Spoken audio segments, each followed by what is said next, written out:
Disgusting. Please move her away from my seat, now. Richard Halston shouted, his voice crashing through the business class cabin. I will not sit beside her. Put her somewhere else. As passengers turned in alarm, he reached into his polished leather briefcase, pulled out a travel-size bottle of hand sanitizer, and sprayed the air around his seat in harsh, angry bursts. Droplets glittered beneath the overhead lights before settling on the cream-colored leather, his charcoal sleeve, and the empty seat beside him. Maya Williams stood in the aisle with her boarding pass in one hand and the handle of her small carry-on in the other. A faint mist landed on the cuff of her camel-colored coat. She glanced at it, then lifted her eyes to Richard's flushed face. Careful, she said calmly. You are spraying more filth from your mouth than that little bottle could ever clean. Richard froze with the sanitizer bottle still in his hand. He had expected embarrassment, fear, perhaps a quiet retreat. He had not expected the young black woman in front of him to answer without trembling. What did you say to me? He demanded. Maya looked at the seat number above his head. I said your behavior is more offensive than my presence. Now remove your briefcase from seat 3B. Richard's face turned a deeper red. You arrogant little. Sir. A flight attendant hurried from the front galley, her voice polite but urgent. Her name tag read Olivia Brooks. Please lower your voice and put away the sanitizer. What seems to be the problem? Richard stabbed a finger toward Maya. She is the problem. She claims she is sitting beside me. Olivia looked at Maya. May I see your boarding pass, ma'am? Olivia checked the ticket. Miss William is correctly assigned to seat 3B, Mr. Halston. I need you to remove your briefcase so she can be seated. Richard barked out a laugh. Then change her assignment. I cannot remove a passenger from her purchased seat because you object to sitting beside her. You can, and you will. He lifted the sanitizer again and sprayed once between himself and Maya. I paid for business class because I expect standards. Privacy. Professional company. Not this. A second flight attendant, a younger woman named Claire, approached from behind Maya. Mr. Halston, please stop spraying that bottle. We need the aisle clear and everyone calm so boarding can continue. I am perfectly calm, Richard snapped. Maya raised one eyebrow. That must be why you are disinfecting the air from your own tantrum. A nervous breath of laughter escaped from somewhere across the aisle. Richard heard it. His eyes flashed with rage. He shoved the sanitizer onto his tray table and rose halfway from his seat. You think this is amusing? He said. Do you have any idea who you are talking to? I know exactly who I am talking to, Maya replied. A grown man having a public breakdown because a black woman bought the seat next to him. Richard's mouth opened, then tightened. Mr. Halston, Olivia said firmly. Sit down and allow Miss William to take her seat. Absolutely not. He turned toward the watching passengers, as though they should understand his outrage. Look at her. That coat. Those shoes. That ridiculous old bag. She looks like she came from a discount store and wandered onto the wrong plane. Maya's hand rested lightly on the strap of the brown leather bag. Her mother had bought it on clearance in Birmingham when Maya earned her college scholarship. Olivia stepped closer. Sir, your remarks are offensive and unacceptable. Do not lecture me, Richard said. I run a major corporation. Tomorrow I have a meeting in Manhattan that could determine thousands of jobs. I do not have time to be trapped beside some woman who clearly has no idea what belongs in a room like this. Maya gave a quiet, almost pitying smile. Interesting. A man with so much responsibility losing control over one seat. Richard surged into the aisle before Olivia could stop him. He leaned close to Maya, his face only inches from hers, his voice dropping into a cruel hiss. You look cheap, he said. Do you hear me? Cheap. And you do not deserve to sit in business class. You do not deserve to sit beside men who built real success. Women like you should learn your place before someone teaches it to you. A silver-haired man seated behind Richard slowly raised his phone and began recording. His name was Thomas Grant, a retired federal labor investigator, and he had learned long ago that powerful men became very careful with the truth once witnesses asked them to repeat it. Maya did not step back. She held Richard's gaze with the steady calm of someone watching a man ruin himself in real time. Men who built real success do not panic when a woman sits beside them, she said. Only small men do that. Richard looked as if she had slapped him. You insolent woman. Mr. Halston. Enough. Olivia moved between them. Her professional tone had turned unyielding. Sit down immediately. Your conduct is being documented. Richard dropped back into his seat, breathing hard. Document whatever you like. She is still not sitting beside me. Olivia turned to Maya, apology visible in her eyes. Miss William, there is another available business class seat 2 rows forward. You have every right to remain here, but I can move you away from this behavior while we complete our report. Maya nodded. Thank you, Miss Brooks. I will take it. Richard gave a triumphant scoff. Finally, someone remembers how the world works. Maya took out her phone. He sneered. What now? Posting about your hurt feelings? That is the only strategy women like you seem to understand. Maya opened her secure message thread with Daniel Ruiz, General Counsel of William Crest Capital. At the top of the screen was the meeting scheduled for the following morning. Halston Dynamics Strategic Capital closing $120 million. Maya typed one message. Daniel, terminate the Halston closing. Withdraw all committed capital immediately. Initiate an integrity breach review. She pressed send. Then she lifted her carry-on and followed Olivia toward the open seat. As she passed Richard, Maya paused. Mr. Halston, she said quietly, by tomorrow morning, you may understand exactly who never deserved a seat at the table. Richard stared after her. What is that supposed to mean? Maya did not answer. She settled into her new window seat and placed her mother's leather bag carefully beneath her feet. Outside, the Atlanta morning shone bright across the runway as the aircraft doors closed. Behind her, Richard reached for his sanitizer again, certain he had forced an unwanted woman out of his space. He had no idea she had just removed the lifeline from his empire. The aircraft rolled away from the gate with a soft jolt, and the cabin lights dimmed as the safety demonstration began. Richard Halston shoved the sanitizer bottle back into his briefcase and straightened his cuffs, still simmering beneath the polished surface of his composure. He could feel passengers looking at him, but he told himself their discomfort was not his concern. People were always eager to judge a man who insisted on standards. 2 rows ahead, Maya fastened her seatbelt without looking back. Olivia brought her a glass of water and leaned down slightly. Miss William, I want you to know I will be filing a formal incident report as soon as we land. Maya accepted the glass. Thank you, Miss Brooks. I am sorry you were put through that. Maya offered her a faint, tired smile. You did not put me through it. Olivia hesitated, as though wanting to say more, then gave a respectful nod and returned to the galley. Maya turned toward the window.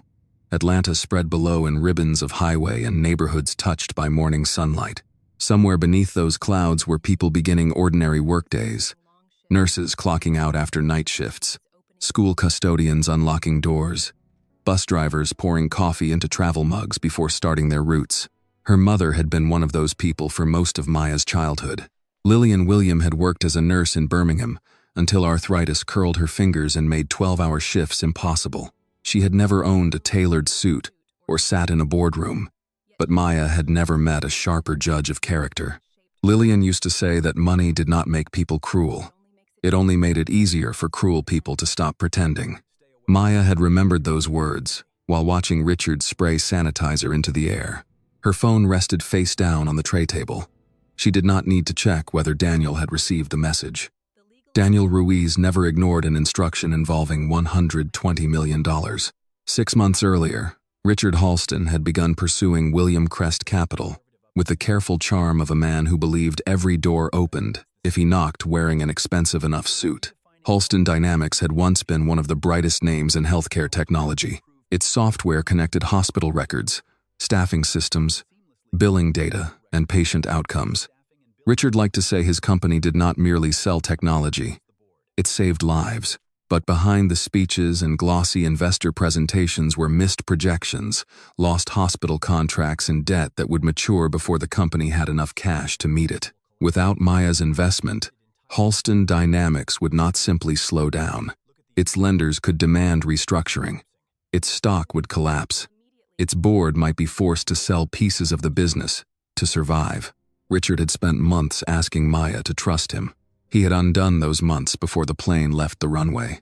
Behind her, Richard ordered a bourbon before the seatbelt sign had been switched off. When Olivia informed him service would begin after takeoff, he frowned and muttered something about incompetence. She did not respond.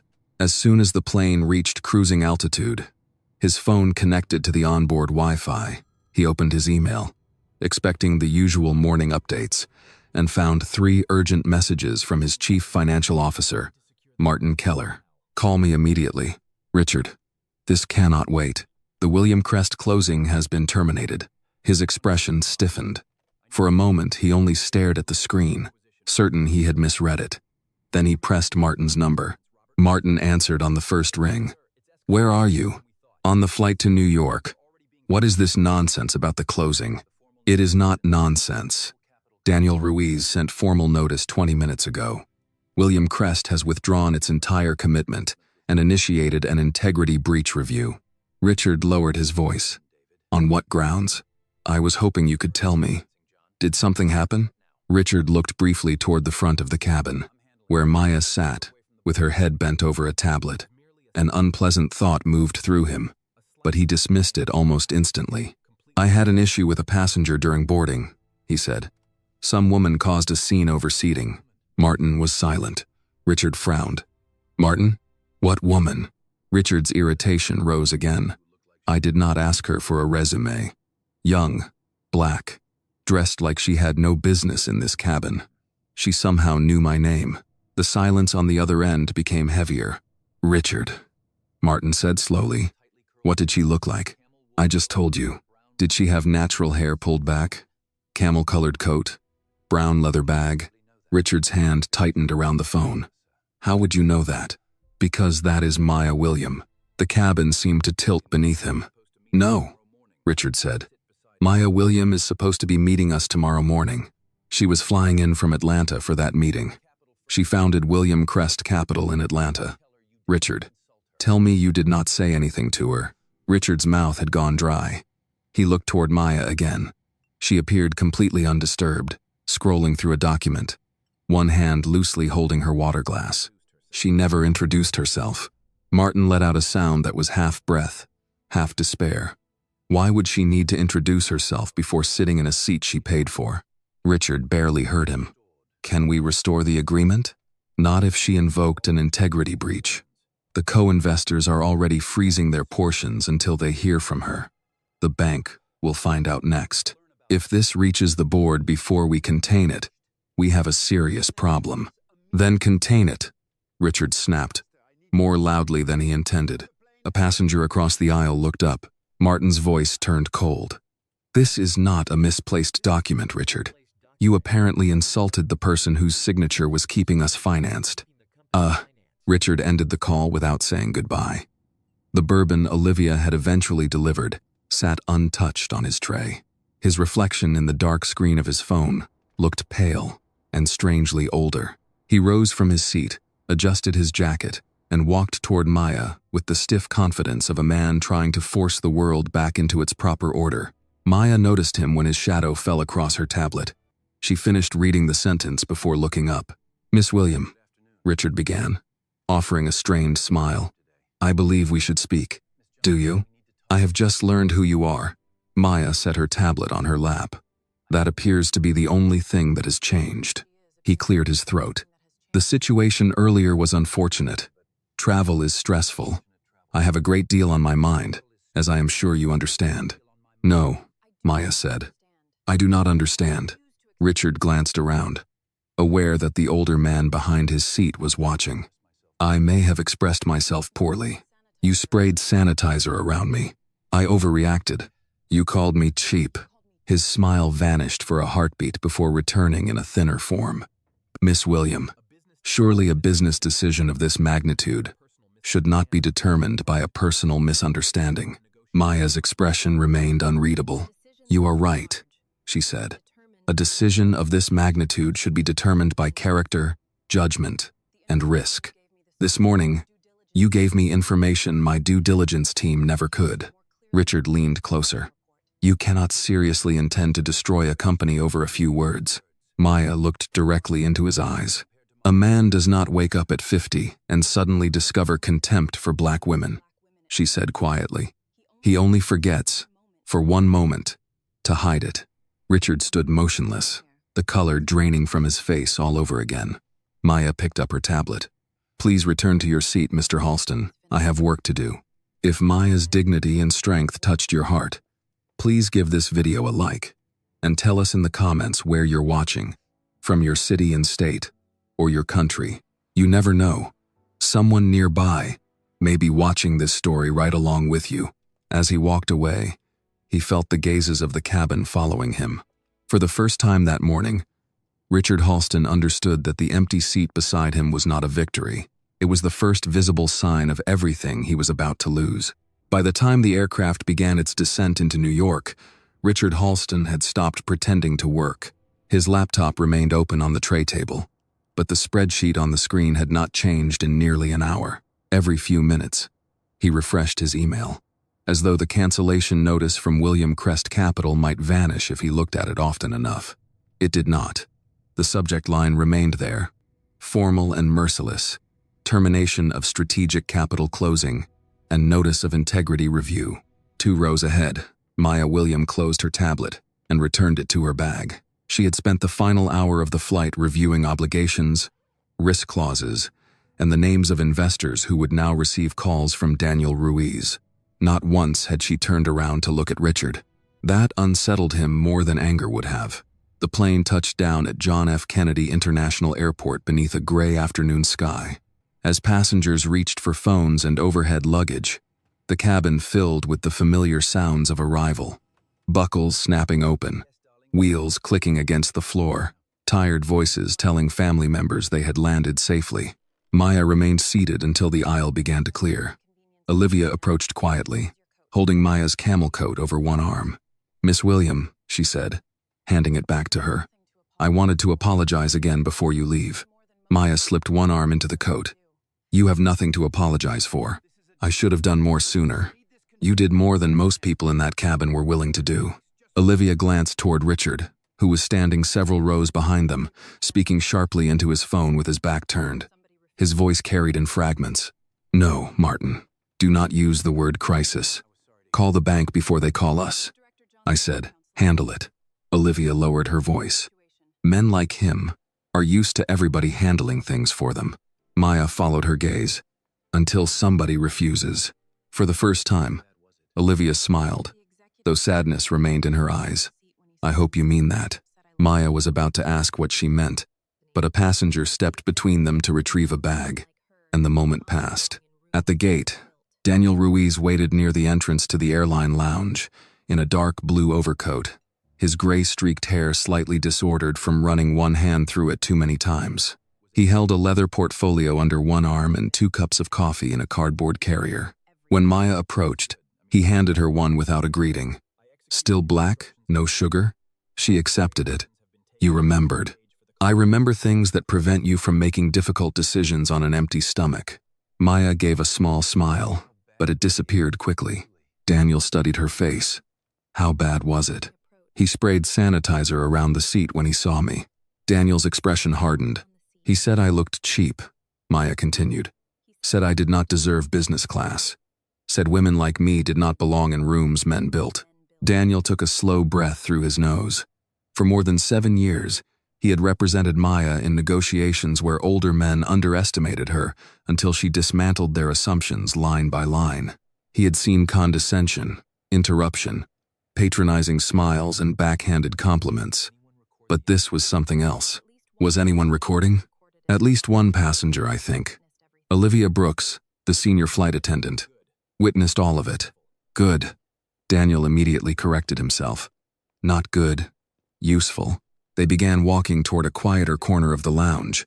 Through the glass walls, travelers hurried past with rolling suitcases and winter coats, their lives untouched by the conversation that might change an entire company.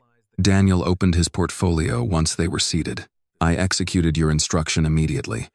The closing is terminated pending integrity review. Our co-investors were notified according to protocol. Two have already frozen their commitments. The lending consortium has requested an explanation by tomorrow morning. Maya looked down at the steam rising from her coffee. So Halston is in trouble. Halston was already in trouble. Your capital was supposed to keep that trouble from becoming public. She nodded. I do not want his company anywhere near our money. Daniel's gaze stayed on her. That is defensible. The leadership integrity clause gives us room, particularly if there is footage of his conduct. But Richard and his board will not simply accept the loss. $120 million is not a canceled dinner reservation. I know. Do you? Daniel leaned forward. Because he will say you are acting emotionally. He will call it a personal dispute. He will suggest you endangered employees and hospital clients because your feelings were hurt. Maya looked out through the lounge window at an airport worker guiding an elderly passenger in a wheelchair. The woman wore a knitted hat and held her handbag tightly in both hands, while the worker spoke to her with gentle patience. My feelings were hurt, Maya said at last. That does not make what happened less true. No, Daniel said quietly. It does not. But truth and proof are not always treated as the same thing. Maya knew that. She had built her entire career knowing it. I am not starting a public war, Daniel. Cancel the deal. Document the incident. Let Richard explain to his board why their lifeline disappeared. Daniel closed the portfolio, though concern remained in his eyes. All right. For now. Maya rose, ready to leave.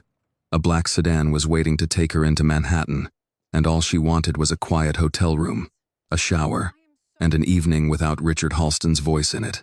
Miss William? She turned. Olivia stood several feet away, still in uniform, her rolling crew bag at her side. The professionalism she had worn inside the cabin seemed thinner now, replaced by uncertainty. I am sorry to bother you, Olivia said. Could I have a minute? Daniel glanced at Maya, then stepped slightly aside. Of course, Maya said. Olivia reached into the pocket of her uniform jacket and removed a small, folded piece of paper. I kept debating whether to give you this. It may not be my place. Maya accepted it but did not open it yet. What is it? A name. Angela Carter. Something about the way Olivia said it made Maya hold still. My cousin worked at Halston Dynamics 4 years ago, Olivia continued. Angela was her supervisor. Brilliant woman. Everybody knew it. She developed one of the platforms that made Richard Halston famous. What happened to her? Olivia pressed her lips together. She challenged him. Not loudly. Not rudely. She just asked to be credited for her own work and treated fairly. After that, everything changed. Her reviews, her assignments, the way people spoke about her. Within months, she was gone. Daniel took one step closer. Did she file a complaint? Yes. My cousin said she did. She also said the company buried it. Olivia looked at Maya. When Mr. Halston spoke to you today, it was like hearing the same story without the office walls around it. Maya unfolded the paper. Angela Carter's name was written in careful block letters, followed by a phone number. I am sorry that happened to her, Maya said. But I am an investor, Miss Brooks. I am not an investigator. Olivia's eyes did not leave hers. No, ma'am. You are the first woman he cannot afford to silence. The words landed more heavily than Maya wanted them to. A boarding announcement echoed across the terminal. Olivia glanced toward the crew corridor, then lifted the handle of her bag. I will file my report tonight, she said. Whatever you decide, I thought you should know. Maya watched her walk away through the crowd. An hour later, the sedan carried Maya across the Queensboro Bridge into Manhattan. The skyline rose ahead of her, lit window by lit window against the winter dusk. On the seat beside her lay the leather bag Richard had mocked. Inside it were her mother's photograph, tomorrow's now useless meeting folder, and the folded paper bearing Angela Carter's name. At her hotel, Maya ordered tomato soup and tea, but both sat untouched on the small table by the window. She opened the Halston Dynamics investor presentation instead. Page after page celebrated diversity, opportunity, and women in leadership. Richard smiled from photographs beside nurses, hospital administrators, and scholarship recipients of every background. Maya set the tablet down and reached into her bag for her mother's picture. Lillian Williams stood in pale blue scrubs outside St. Vincent's Hospital. her tired smile proud despite everything life had asked of her.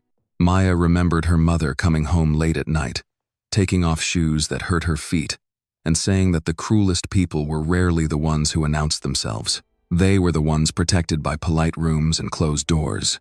Maya looked at Angela's phone number for a long moment. Then she picked up her phone and called Daniel. He answered on the second ring. "I thought you were going to rest." "So did I," Maya said. "Find out whether Angela Carter is willing to meet me." There was a brief silence on the line. "I will call her tonight," Daniel said. Maya turned toward the window, where Manhattan glittered beneath the darkening sky. She had boarded the plane, intending to decide whether Richard Halston deserved her money. Now she needed to know how many lives he had already damaged before he made the mistake of showing her his true face. The call came at 7:43 the next morning, just as Maya was fastening the buttons of her camel-colored coat. "Angela agreed to meet," Daniel said. His voice sounded as though he had already been awake for hours. 10 o'clock. A cafe on Lenox Avenue. She chose the place. Maya looked toward the room service tray still sitting near the window. Last night's tomato soup untouched beneath its silver cover. Did she ask why I wanted to see her? She already knew. The video from the plane was posted online sometime before midnight. Maya closed her eyes briefly. She had known someone recorded Richard. She had simply not allowed herself to think about strangers replaying the worst moments of her morning over breakfast coffee. What did she say? Daniel paused. She said she always wondered what Richard Halston would look like if the whole world finally heard him speak the way he did behind closed doors. At 10 minutes before 10, Maya stepped from a black sedan onto a Harlem sidewalk washed clean by an overnight rain. The cold air smelled of coffee, wet pavement, and the faint exhaust of city buses easing past the curb. The cafe sat between a neighborhood pharmacy and a small bookstore with handwritten recommendations taped inside its window. Through the glass, Maya saw older men reading newspapers over mugs of coffee, a mother tearing pieces from a blueberry muffin for her little girl, and Daniel seated in a rear booth with a folder closed in front of him. A woman sat across from him. Angela Carter was beautiful in a way that had nothing to do with ease. She wore a navy wool coat over a plain gray dress, and her hair was cut short with silver beginning at her temples. There were tired shadows beneath her eyes. Beside her sat a thick manila folder, its edges frayed from years of being opened, closed, carried, and perhaps almost thrown away. When Maya approached, Angela rose. For a moment, neither woman spoke. Angela looked at Maya as if she were comparing the composed young woman before her to the image she had seen being humiliated on a plane. "Miss William," Angela said at last. "I'm sorry you had to experience that." Maya shook her hand. Angela's grip was firm but cool. "I'm sorry anyone did." That answer seemed to catch Angela off guard. She nodded once, then sat down. A waitress in her 60s came by carrying a coffee pot. "Morning, folks. Coffee for the table?" Daniel accepted immediately. Angela asked for tea. Maya ordered coffee and a toasted English muffin she doubted she would eat. The waitress poured the coffee with a practiced hand and said, "Take your time, honey," before moving away. Angela glanced toward the window. "My father used to bring me here on Saturdays. Eggs, grits, too much bacon. He said you could tell a neighborhood was still alive by whether the waitresses remembered people's names." "Does he still come with you?" Maya asked. Angela's expression softened, then fell. "He had a stroke 18 months ago. He's in rehabilitation 3 days a week now. On good days, he remembers that I take my tea with lemon. On bad days, he asks why I'm not at the office anymore." Maya looked at the worn folder on the table. Angela followed her gaze. "That's why we're here, isn't it?" Daniel folded his hands. "Only if you are comfortable sharing what happened." Angela released a quiet breath. Comfortable stopped being part of this years ago. She opened the folder. The first pages were performance evaluations. Maya did not need Daniel to interpret them. The language was unmistakable. Exceptional leadership, innovative problem-solving, trusted by hospital clients, recommended for senior advancement. 8 years, Angela said. 8 years of reviews like these. I started at Halston Dynamics when the company had less than 200 employees. Richard liked me then. At least he liked what I could build for him. She slid a printed presentation across the table. On the cover was a software platform called CareBridge Analytics. I designed the original architecture. Angela continued. My team built the system that let rural hospitals identify staffing shortages and readmission risks before they became emergencies. That platform landed Halston 3 of its biggest contracts. Maya knew the product. CareBridge had been one of the reasons William Crest Capital considered the investment valuable. Angela gave a small, bitter smile when she saw recognition on Maya's face. Richard presented it to the board with a man named Stephen Cole standing beside him. Stephen had been assigned to the project 6 weeks before launch. He did not design it. He barely understood how it worked, but he was named executive lead. What did Richard say when you objected? Maya asked. Angela drew a sheet of paper from deeper inside the folder. Her hands did not shake, but her voice grew quieter. He said I should be proud the company was benefiting from my work. I told him I wanted the title and credit I had earned. He shut his office door and said, Angela, you are brilliant in development, but investors want steadiness at the front of the room. A black woman with too much authority makes clients nervous. Maya's coffee sat untouched. Daniel's jaw tightened. Were there witnesses? Not in his office. Richard was careful when he needed to be. Angela placed another document on the table. So, I filed a formal complaint with Human Resources. The next performance review looked as though it belonged to another employee entirely. Difficult in collaborative environments. Emotionally reactive. Resistant to executive direction. Lacks the temperament required for senior leadership. Maya turned the page. This was written 2 weeks after your complaint. Angela nodded. Everything I had been praised for became evidence against me. If I defended an idea, I was aggressive. If I questioned a deadline, I was combative. If I stayed quiet, I lacked executive presence. The waitress returned with Maya's muffin and Angela's tea. She placed the plates down, sensed the gravity at the table, and quietly moved away. Angela continued. They removed me from CareBridge, moved my office away from my team, told people I was taking personal leave when I was sitting 6 floors below them with nothing meaningful to do. 3 months later, Richard fired me for performance deficiencies. What about your complaint? Maya asked. Angela let out a breath that contained no humor. Victoria Crane called me personally. She said an investigation would become ugly in public, and that women in my position needed to think carefully about their futures. They offered me a settlement if I signed a confidentiality agreement. Did you sign it? Daniel asked. Angela looked down at her tea. My father's insurance had changed. He needed treatment I could not afford without severance. I signed because I was scared, because I needed the money, and because by then they had convinced half the industry that I was impossible to work with. Maya felt something tighten in her chest. Her mother had once postponed a dental procedure for nearly a year because Maya needed textbooks. She understood what it meant for dignity to become a luxury beside medical bills. Angela reached inside the folder and removed one final paper. Then yesterday, I saw him on that plane. I saw the look on his face when he looked at you, and I thought, there it is. That is the man I have been trying to explain all these years. Her eyes glistened, but she did not look away. He finally said in public what he had been doing to us in private for years. The words settled between them.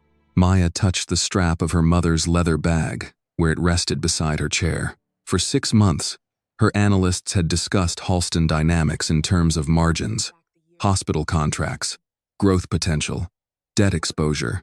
Not once had anyone told her the company's success carried the fingerprints of women whose work had been stolen and whose voices had been buried. Or perhaps someone had tried, and no one powerful enough had listened. Miss Carter, Maya said, I cannot give you back the years he took. Angela studied her carefully. Then, what can you do? Maya looked at Daniel. He understood before she spoke. We are no longer simply withdrawing our investment, Maya said. We are going to find out who protected him, how many people were harmed, and why none of it was disclosed before he asked me for $120 million. Angela's breath caught slightly. Richard does not lose gracefully. Neither do I, Maya said, her voice quiet but certain. Not when the truth is on the table. Outside, a city bus sighed to a stop at the curb, and an elderly couple stepped carefully onto the wet sidewalk, holding each other's arms. Inside the cafe, Angela closed her folder, but this time she did not pull it protectively back toward herself. She pushed it across the table to Maya. "Then start with this," she said. Maya placed one hand over the worn folder. Yesterday, Richard Halston had shown her his contempt. Today, Angela Carter had shown her its cost. And as Maya looked down at the records of a brilliant woman's stolen career, she understood that canceling one contract would never be enough. Daniel did not open Angela's folder until they were inside a small conference room at the Madison Park Hotel, 6 blocks from Maya's Midtown suite. It was the kind of room meant for quiet contract negotiations. Beige walls, a polished oval table, a coffee machine in the corner, and a framed photograph of the Brooklyn Bridge hanging slightly crooked above the credenza. By noon, it no longer felt like a place where deals were made. It felt like a room where people finally stopped pretending. Angela sat near the window with both hands wrapped around a paper cup of tea. Maya had offered to send a car for her father's afternoon rehabilitation appointment, but Angela had declined with a polite firmness. "My neighbor has known him for 30 years, she said. "He trusts her. These days, trust matters more than convenience." Maya nodded. She understood the correction. Angela had already lost enough control over her own life. Help would have to be offered, not imposed. Daniel placed the first document beneath the lamp. "Your original performance reviews are exceptional," he said. "Then, 14 days after the complaint, your rating drops from outstanding to unsatisfactory. That alone does not prove retaliation, but it raises a serious question." Angela gave him a tired look. "I spent 4 years being told I only had questions." Daniel accepted the rebuke without defensiveness. "Then, let's find answers that cannot be dismissed." Maya sat across from Angela, her mother's brown leather bag beside her chair. She had not removed her coat. Some part of her still felt as though the morning had not begun properly, as though she were still standing in that airplane aisle listening to Richard Halston explain why she should disappear. Her phone vibrated on the table. Daniel glanced at the screen. "That is the 3rd unknown number since the video went public." Maya picked it up. "Maya, William speaking." There was a pause before a woman answered. "Miss William, my name is Linda Morales. I used to be a regional implementation director at Halston Dynamics. I'm sorry to call you like this. You don't need to apologize. How can I help you?" The woman took a breath. "I saw the video from your flight." I recognized the look on his face. Maya's eyes shifted toward Angela. Angela had gone completely still. "What happened to you, Miss Morales?" Maya asked. "I managed the rollout for 2 hospital systems in Arizona. My numbers were strong. My clients renewed early. Then Richard started taking me off executive calls because he said I made the company look too emotional." Linda gave a bitter laugh. Apparently being a woman with an accent was enough emotion for one boardroom. Daniel quietly opened his legal pad. "When did you leave the company?" Maya asked. "I did not leave. I was pushed out. After I complained, Victoria Crane offered me a severance agreement and told me I should consider it a graceful exit. Would you be willing to speak with our counsel?" Another pause. "I have a husband recovering from heart surgery, Miss William. I cannot afford a lawsuit." "I understand, but I can send you the emails," Linda said. "I kept everything. I always thought someday someone might care." Maya's throat tightened. "Someone cares now." After the call ended, Angela stared into her tea. "She was in Phoenix," Angela said, softly. "I met her at a leadership retreat. Richard introduced us as his diversity success stories." Daniel's pen stopped moving. "Did he use that phrase?" Angela nodded. "Right before he told us we should smile more in photographs." Maya sat back in her chair. Richard's contempt on the airplane had been cruel, but cruelty was beginning to look like the smallest part of what he had built. He had turned talented women into decorations for company brochures, then punished them when they demanded the authority their work had earned. The room phone rang. Daniel answered it, listened briefly, then held the receiver toward Maya. "It is Olivia Brooks." Maya took the phone. "Miss Brooks? Miss William, I hope I'm not interrupting." "You're not. I filed my report this morning." Olivia's voice was lower than it had been on the plane. My supervisor asked me 3 times whether I was certain Mr. Halston's remarks were racial. She suggested I might have misunderstood because the cabin was tense. Maya looked toward Daniel, who immediately began taking notes. What did you tell her? I told her I did not misunderstand a man spraying sanitizer because a black woman stood beside him. Olivia hesitated. Then she told me Halston Dynamics purchases a significant number of corporate tickets every year. There it was, Maya thought. Not an accusation, not a direct threat, just a reminder of whose comfort carried a price tag. Keep a copy of your report, Maya said, and make a written record of that conversation while it is fresh. Olivia exhaled slowly. I already did. My mother was a union steward. She taught me never to enter a difficult meeting without knowing where the paper trail begins. For the first time that day, Maya almost smiled. Your mother sounds wise. She was. Olivia's voice warmed briefly, then grew serious again. Be careful, Miss William. Mr. Halston did not seem like a man who believes consequences apply to him. No, Maya said. He did not. When the call ended, Daniel shut Angela's folder and looked at Maya. We have Angela's documentation, a prospective witness in Arizona, and Olivia's incident report. It is not the full case yet, but it is enough to expand the integrity, review, and preserve evidence before Halston knows how much we have. Angela lowered her paper cup. He knows something. Richard always knows when people stop being afraid of him. Maya looked at the documents spread across the table. 8 years of glowing reviews, a complaint followed by punishment, emails that dressed prejudice in corporate language, and a severance agreement bought with a sick father's medical needs. Then we move before he can frighten everyone back into silence, she said. Daniel reached for his laptop. What exactly are you authorizing? Maya did not hesitate. Formal notice that William Crest Capital is withdrawing from the Halston Dynamics transaction based on leadership integrity concerns and potential non-disclosure of material workplace misconduct. Begin an independent review. Preserve every communication connected to Richard Halston, Victoria Crane, Angela Carter, and prior employment complaints, and find every woman who left that company after challenging him. Daniel studied her for a moment. Once this is filed, there is no quiet way back. Maya touched the worn edge of Angela's folder.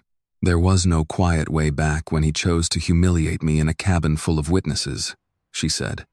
There was only a choice about whether his other victims would remain invisible. Angela blinked quickly. Fighting tears she refused to let fall. Outside the hotel window, lunchtime traffic moved down the avenue, taxis sounding their horns, while pedestrians hurried through the cold carrying takeout bags and grocery sacks. The city looked exactly as it had that morning, indifferent and busy. But inside the small conference room, Daniel began drafting a letter that would reach the highest floors of Halston Dynamics before sunset. Across the table, Angela slowly loosened the grip she had kept on her fear for 4 years. And in an office of glass and steel several blocks away, Richard Halston was about to learn that Maya William had not merely withdrawn her money. She had started asking questions. Richard Halston received the letter at 4:17 that afternoon, delivered by email to his legal department, his chief financial officer, and every member of the Halston Dynamics board. He read only the first paragraph before sweeping a crystal tumbler from the edge of his desk. It shattered against the floor-to-ceiling window, bourbon streaking down the glass while Manhattan moved calmly 42 stories below. Leadership integrity concerns? He shouted. Material workplace misconduct? She has been inside my company for less than 1 day. Martin Keller, the chief financial officer, stood near the conference table with both hands folded tightly in front of him. He was a cautious man in his late 50s who had spent most of his career making terrible news sound manageable. Today, even he looked frightened. She does not need to be inside the company, Richard. If William Crest withdraws formally, the other investors can follow. The bank has already requested clarification about tomorrow's closing. Richard turned on him. Then tell them the deal is still alive. I cannot tell lenders something I know may be false. Richard's face darkened. You work for me. I work for Halston Dynamics. The distinction hung in the air like an insult. Before Richard could answer, the conference room door opened and Victoria Crane entered without knocking. At 59, She carried herself with the smooth economy of a woman who never wasted movement or emotion. Her cream suit was immaculate, her silver blonde hair perfectly shaped, and the leather folder beneath her arm appeared as carefully controlled as her expression. She looked at the broken glass scattered across the carpet. I assume that is not an innovative new leadership exercise. Richard ignored the remark. Maya William is trying to destroy my company because she could not handle an unpleasant conversation. Victoria set her folder on the table. Your company. That is an interesting choice of words considering the board owns the responsibility for surviving your unpleasant conversation. She was baiting me. Martin looked down. Victoria's gaze sharpened. Do not say that again. Not to me. Not to legal counsel. Not to anyone with ears. A young black woman walked toward her assigned seat, and you sprayed disinfectant around her while passengers watched. There is no version of that story where you become the victim unless we create one very carefully. Richard stiffened. So create it. Victoria studied him for a long second. Tell me exactly what you said. He turned away, adjusting his cuffs. I told her she looked out of place. What else? I may have said she looked cheap. Martin closed his eyes briefly. Victoria's voice stayed quiet. What else, Richard? He gave an irritated sigh. I said women like her did not belong in rooms men built. I was angry. Quote. For the first time, a flicker of genuine concern crossed Victoria's face. Not moral concern. Strategic concern. Was anyone recording? There were phones out, Martin said. The communications team located one video already circulating. It has been shared more than 80,000 times. Richard stared at him. Why am I only hearing this now? Because, for the last hour, I have been trying to keep our lenders from assuming we are financially dead. Victoria opened her folder and removed a printed page. The video is a problem. Maya's letter is the larger problem. She is alleging undisclosed misconduct. That suggests she has spoken to someone. Richard's jaw tightened. Angela. Martin looked from one of them to the other. Angela Carter? A former employee with a grudge, Richard said quickly. Victoria did not look at him. A former vice president with documentation and an agreement we would prefer not to explain to incoming investors. Richard planted both palms on the table. She signed a non-disclosure agreement. An agreement does not erase what happened. It only makes disclosure more expensive. He laughed bitterly. Then what do you propose? We kneel before Maya William and ask whether she would like the corner office too. Victoria closed the folder. No. We make the conversation about her judgment, rather than your conduct. Martin shifted uneasily. Victoria, if the allegations have substance, perhaps the board should initiate an independent review before this gets worse. She turned her cool eyes on him and announced to the market that our chief executive may be a discriminatory liability 24 hours after losing our lead investor. Our stock would be in free fall by breakfast, if there was retaliation. Martin, she interrupted. The market does not reward virtue. It rewards stability. Richard straightened, some color returning to his face. Exactly. Victoria looked toward him with something close to contempt. Do not mistake my strategy for approval. You have placed the company in jeopardy because you could not endure 3 hours beside a woman whose signature you needed. Richard's lips pressed into a hard line. She did not look like Maya William. Victoria's eyes narrowed. That sentence is why we are here. Silence followed. Then she moved into command with the speed of someone who had spent years converting damage into language investors could tolerate. Martin, you will tell the banking group that William Crest has paused participation after a personal travel incident, and that we expect discussions to continue. No admissions, no speculation. Martin hesitated. I will not lie. Then, select words carefully enough that you do not have to. She turned toward Richard. You will issue a statement tonight. You will express regret for a stressful misunderstanding during travel. You will say you remain committed to inclusive workplaces and to protecting the jobs dependent on this financing.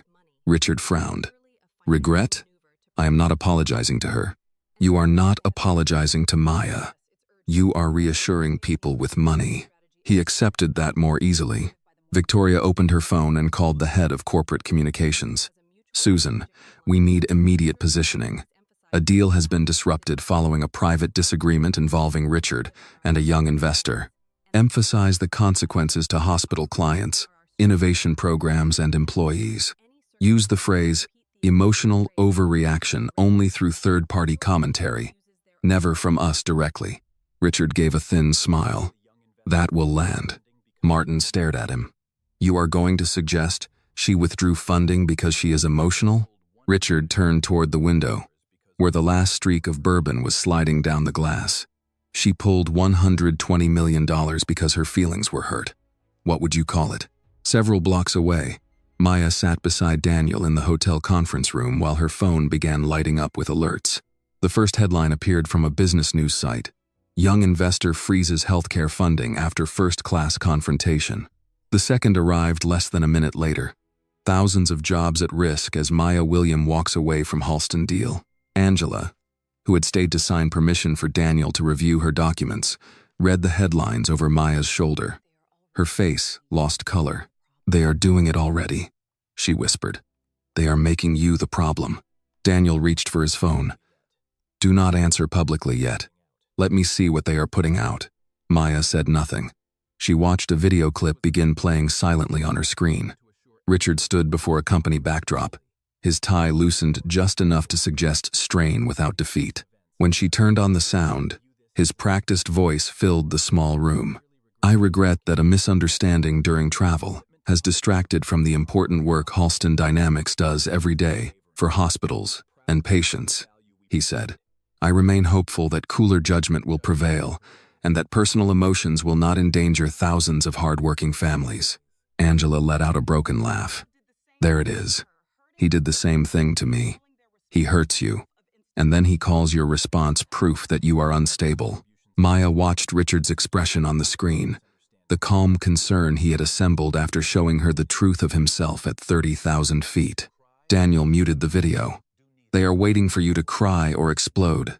Do neither. Build the case. Maya placed her phone face down on the table. Outside, evening descended across Manhattan, turning office windows into bright squares against the gathering dark.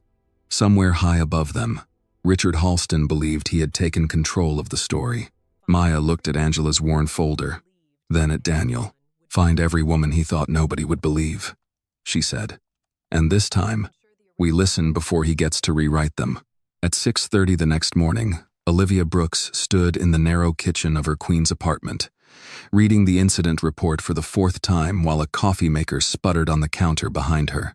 The kitchen table was crowded with the ordinary evidence of a life held together carefully. A grocery store circular, a jar of vitamin D tablets, an unopened envelope from the electric company, and a tuition statement from LaGuardia Community College with her son Jordan's name printed across the top. She had worked for the airline for 19 years, long enough to know how to smile when passengers blamed her for weather, missed connections, cramped seats, and regulations she had not created, long enough to know the difference between a difficult traveler and a dangerous one.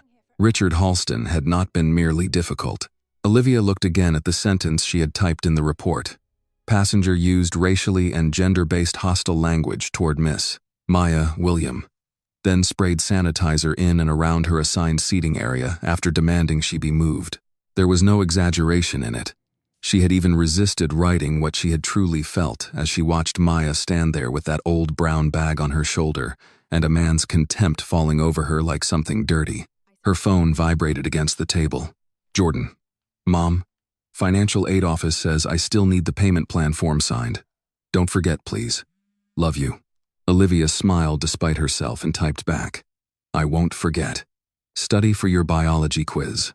Love you more. Then she attached her report and pressed submit. The response came faster than she expected. At 8:15, her supervisor requested a video meeting. By 8:20, Olivia sat before her laptop in a navy sweater, listening to Marlene Price from in-flight management speak in the careful tone people used when they hoped to make a wrong thing sound reasonable. Olivia, first, I want to thank you for submitting your report promptly, Marlene said. I understand yesterday's flight placed you in an uncomfortable position.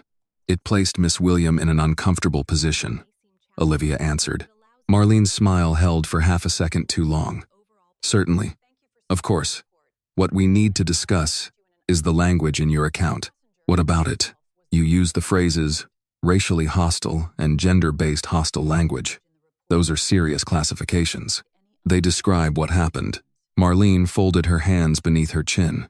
The passenger involved, Mr. Halston, is a high-value corporate client. His legal representative has contacted the airline, and their version suggests this began as a seating disagreement that escalated emotionally. Olivia felt a chill travel through her. A seating disagreement? He claims he requested separation after feeling personally confronted. He sprayed sanitizer around a black woman because he did not want her sitting beside him. Marlene's expression tightened. Olivia, no one is asking you to lie. Then what are you asking me to do? A man who had been silent on the call cleared his throat. He was introduced only as Andrew from corporate compliance. We are requesting more neutral terminology until a full review is complete. For example, passenger conflict, rather than racially hostile incident. Elevated exchange, rather than verbal abuse. Olivia stared at the two faces on her screen. Somewhere in the apartment upstairs, a vacuum cleaner began running, dull and familiar. On the wall behind her hung Jordan's high school graduation photograph. He wore his cap crooked and smiled exactly as his father had before the illness took him 9 years earlier. Olivia thought of every extra holiday flight she had worked to keep insurance and pay rent. Every Christmas morning spent serving ginger ale at 30,000 feet instead of watching Jordan open presents. Every older passenger she had helped into a wheelchair. Every frightened child whose hand she had held through turbulence. She had earned this uniform. She had earned the right to say what she saw. I will not change the report, she said. Marlene lowered her gaze briefly. When she looked up again, whatever warmth she had offered was gone. Then, we will need to place you on administrative suspension, pending review. Olivia blinked. Suspension? Effective immediately. You will not report for scheduled flights until this matter is resolved. Because I told the truth? Because there are questions about how the incident was handled and whether passenger privacy was maintained. Olivia pushed her chair back from the table. I did not record him. I did not release any video. That remains under review. The call ended 2 minutes later with a promise that human resources would be in contact. The laptop screen went dark, reflecting Olivia's face back at her. For a while, she did not move. Then she walked to the small hall closet and took out the navy uniform jacket she had pressed for her afternoon flight. Her fingers found the silver name tag pinned above the breast pocket. Olivia Brooks. She removed it slowly and set it on the kitchen table beside Jordan's tuition statement. At the Madison Park Hotel, Maya was meeting with Daniel and 2 investigators when her phone rang. The number was unfamiliar, but she recognized Olivia's voice the instant she answered. Miss William, I'm sorry to interrupt you. Olivia, what happened? Olivia tried to laugh, but the sound broke before it formed. I filed the report. They asked me to rewrite it, so Mr. Halston would sound less like himself.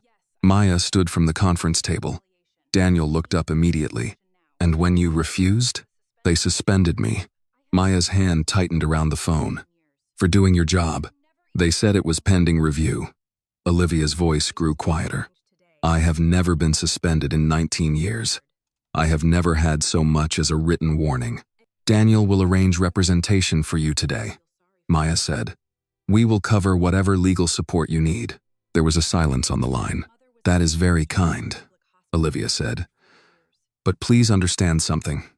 I do not want Richard Halston to turn me into one more woman people feel sorry for. That is not what I meant. I know. Olivia drew a breath. My mother was a union steward for 34 years at a public hospital. She used to say that a person can survive losing a paycheck more easily than losing the truth about why it was taken away. Maya closed her eyes. Again, she saw her own mother in nursing scrubs, tired hands folding laundry at midnight. Olivia continued, Do not save only me, Miss William. Stop him from doing this to the next woman. Maya swallowed the ache in her throat. I intend to. After the call, Maya remained standing beside the table. Daniel had heard enough from her expression. They suspended her? He asked. Maya nodded. Angela, seated at the far end of the conference room, stared down at the folder in front of her. "That is how it starts," she said. "First they make you doubt what you saw. Then they make you pay for saying it aloud." Daniel opened his laptop. "Get me a copy of Olivia's original report, the suspension notice, her personnel history, and the airline's corporate account relationship with Halston Dynamics. We will send a preservation notice before lunch." One of the investigators began writing quickly. Maya walked to the window. Below, New Yorkers moved through the cold morning carrying coffee cups and briefcases, hurrying toward jobs they could not afford to lose. Olivia had been one of them yesterday. Respected, reliable, secure. After 19 years of service, Richard had not even needed to know her name to place all of that in danger. Her phone lit up with a news alert. Richard's photograph filled the screen beside another headline questioning whether she had allowed personal offense to threaten medical innovation. Maya turned away from the window. "Daniel," she said, her voice steady now, "add Olivia's suspension to the integrity review, and notify every co-investor that a witness to Richard's conduct appears to have been retaliated against within 24 hours. Daniel's eyes met hers. "That will escalate this. It already escalated when they punished her for telling the truth." Angela looked up, and for the first time since Maya met her, something brighter than pain appeared in her face. Not relief. Not yet. Recognition. Richard Halston had believed fear would travel faster than courage. He had not counted on what would happen when the women he tried to silence began hearing one another clearly. On Friday morning, the conference room at the Madison Park Hotel had begun to look less like temporary workspace and more like a place people came to confess what powerful men had done to them. Half-finished coffee cups crowded the table beside legal pads, printed emails, and manila folders. A cardboard tray of bagels sat untouched near the wall, the cream cheese slowly softening while Daniel Ruiz reviewed Olivia Brooks's suspension notice with a reading lamp pulled close. Maya stood at the window, watching yellow cabs fight through traffic below. Her phone had not stopped vibrating since dawn. Some messages came from reporters. Others came from partners wanting to know whether William Crest Capital truly intended to walk away from $120 million. A few came from strangers who had seen the airplane video and written only 3 words: "Thank you for standing." She had not felt like she was standing. Not yet. She felt like she was watching other women fall because Richard Halston had chosen her as his target. Daniel removed his glasses and rubbed the bridge of his nose. Olivia's employment record is spotless. 19 years. No suspensions. No disciplinary warnings. Outstanding customer service evaluations. Then she documents Richard's behavior, and within hours, she is pulled from flight duty. Angela Carter looked up from the end of the table. "That is not an investigation. That is a warning to anyone else who might speak." Maya turned from the window. "Can we prove Halston influenced the airline?" "Not yet," Daniel said. "We can establish suspicious timing and send a preservation notice. We need communications between the airline and Halston's legal team." A young analyst from Maya's firm, Leah Benton, appeared in the doorway carrying a laptop against her chest. Ordinarily, Leah spoke with the carefully controlled confidence of someone still new enough to fear wasting an executive's time. This morning, she looked pale. "Miss William, Mr. Ruiz, I found something," she said. Daniel motioned her inside. "Sit down." "What is it?" Leah placed her laptop on the table and opened a secure folder. "When you ordered the integrity review, I searched our archive diligence files for any prior references to labor complaints, executive conduct, or undisclosed settlements involving Halston Dynamics." Maya felt a small pressure behind her ribs. "And there was a report submitted 6 months ago by the Women's Workplace Justice Project. It was sent to our review portal during preliminary due diligence." Angela's cup stopped halfway to her mouth. Maya moved closer to the table.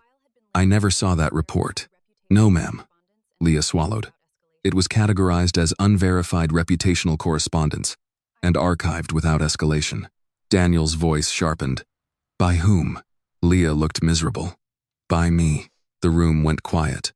Maya studied her. Leah could not have been more than 26. Her navy blazer was wrinkled at the elbow, and her eyes were wet with the effort of not crying in front of her CEO. "Show me the report," Maya said. Leah opened the document. The first page carried no sensational language, no accusations written in anger. It was measured, organized, and devastatingly clear. Over 6 years, Halston Dynamics had experienced an unusually high departure rate among women of color in management positions. Several women who left had filed internal complaints before termination or forced resignation. Multiple settlements included non-disclosure provisions. Richard Halston's name appeared repeatedly in witness accounts. Victoria Crane's office had approved the settlements. Maya read the figures twice. 9 women of color had left senior management after raising concerns. 4 were black women. 2 were Latina. 1 was South Asian. 2 had declined to disclose details after settlement agreements were signed. Further down the page, she found Angela Carter's name. Former Vice President of Product Development. Alleged credit theft, discriminatory promotion, denial, and retaliation following formal complaint. Career damage substantial. Settlement confidential. Beside Angela's name appeared a recommendation in bold. No capital commitment should proceed without independent workplace review and full disclosure of discrimination-related settlements. Maya felt the air leave her lungs. "This was in our files?" she asked. Leah nodded, tears finally spilling down her cheeks. "I sent a summary to the senior diligence director. He said the claims were unsupported, that Halston's financial upside was too significant to delay over former employees who had already settled. He told me to close the flag unless legal action was active." Daniel leaned toward her. "Do you have that instruction in writing?" "Yes. I kept the email." Angela rose so suddenly that her chair scraped the carpet. 6 months ago?" Her voice shook. "Someone told your firm what happened to us 6 months ago?" Maya faced her. "Angela, I did not know. But your company did." Angela pressed one hand against the table, trying to steady herself. "While Richard was walking into meetings asking for your money, someone had already told you what he did." Maya could have defended herself. She could have said she managed billions in investments, that no chief executive personally read every incoming report, that a junior analyst and a diligence director had made a mistake without her knowledge. Every one of those statements might have been true. None of them would have made Angela's pain less deserved. "Yes," Maya said quietly. "My company did." Angela looked away, her eyes fixed on the rain-streaked window. Maya walked around the table until she stood a few feet from her. "I cannot ask you to trust me because I was not the one who archived that report. My name is on the door. My capital was about to go into his company. I should have built a system where your warning reached someone who could not ignore it." Angela's shoulders rose and fell with a slow breath. "You know what the worst part is? I almost did not let them use my name in that report. I thought no investor would care. A woman from the Justice Project told me, someday the right person may read it." She looked at Maya then, grief and accusation mixing in her face. 6 months is a long time when your father needs care, and you are trying to explain why no one in your industry will call you back. Maya lowered her eyes. "You are right." Daniel closed the laptop slowly. He had spent his career around leaders who treated apologies as legal liabilities. Maya's willingness to stand still and accept Angela's anger seemed to quiet even him. Leah spoke through her tears. "Miss Carter, I am sorry. I should have pushed harder." Angela studied the younger woman. The hardness in her face softened, though only slightly. "You should have. The next time someone hands you a story like mine, do not let a man with a spreadsheet tell you it is inconvenient." "I won't," Leah whispered. Maya looked again at the bold recommendation on the report. A clear warning. A door marked danger. Her firm had stepped over it because the projected returns were attractive. Her phone buzzed with another message from a board member, asking whether she could justify delaying a profitable healthcare investment over public relations concerns. She turned the phone face down. "My mother spent 30 years as a nurse," Maya said, more to herself than anyone else. "She used to tell me people did not have to hate you to harm you. Sometimes all they had to do was find your suffering inconvenient." Angela said nothing, but she listened. Maya turned to Daniel. "Add this report to the integrity review. Include our failure to escalate it. I want a written account of every person who received it, every decision made after it arrived, and every safeguard we failed to have in place." Daniel nodded. "That may create exposure for William Crest." "It should, Maya. he said carefully. You understand what that means? She looked at Angela's folder, Olivia's suspension notice, and Leah's open laptop. It means I do not get to demand accountability from Richard while hiding from my own. For the first time since entering the room, Angela sat back down. She did not offer forgiveness. Maya did not expect it. Daniel reached for a blank legal pad. Then we proceed on two fronts: formal withdrawal from Halston Dynamics and an internal examination of how this warning was ignored. Maya picked up the report and held it against her chest for a moment before setting it beside Angela's worn folder. Send Halston formal notice today, she said. Demand an independent investigation, preservation of all complaint files, protection for every potential witness, and full disclosure of settlements connected to Richard Halston or Victoria Crane. Daniel's pen paused. They will fight this. Maya looked toward the city outside, where millions of people went to work every day trusting someone above them not to trade their dignity for convenience. Then let them fight in daylight. Far above Manhattan, behind the glass walls of Halston Dynamics, Victoria Crane would receive Maya's demand before sunset. And this time, she would know that Maya was no longer investigating only the insult Richard had thrown at her on a plane. She was following the silence that had made him possible. Victoria Crane received Maya Williams' demand at 5/6 on Friday evening, while most of Manhattan was beginning its slow escape into the weekend. She sat alone at the head of the executive conference table, the city spread beneath her in sheets of glass, steel, and fading winter light. Beyond the windows, office towers were emptying floor by floor.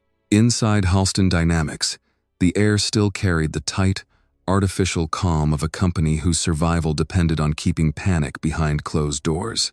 Richard Halston paced near the bar cart with his tie loosened and his phone clenched in one hand. She has no right to demand anything, he said. She withdrew from the deal. She is no longer an investor. Victoria continued reading the letter without looking up. She was the lead strategic investor until you turned a business-class cabin into a public exhibition of your character. She has every right to explain why her capital disappeared. She is making allegations based on disgruntled former employees. She is asking for every settlement connected to you and me over the last 7 years. Victoria finally raised her eyes. That means she knows there were settlements. Richard stopped pacing. For the first time that evening, he had nothing ready to say. Martin Keller stood near the window, his jacket folded across the back of a chair. He looked exhausted, as though he had aged several years since the airplane video began circulating. What exactly is she requesting? He asked. Victoria slid the letter across the table. Martin read aloud in a quiet voice. Independent, external investigation, preservation of all employment complaints, settlement records and internal communications involving Mr. Halston or Miss Crane.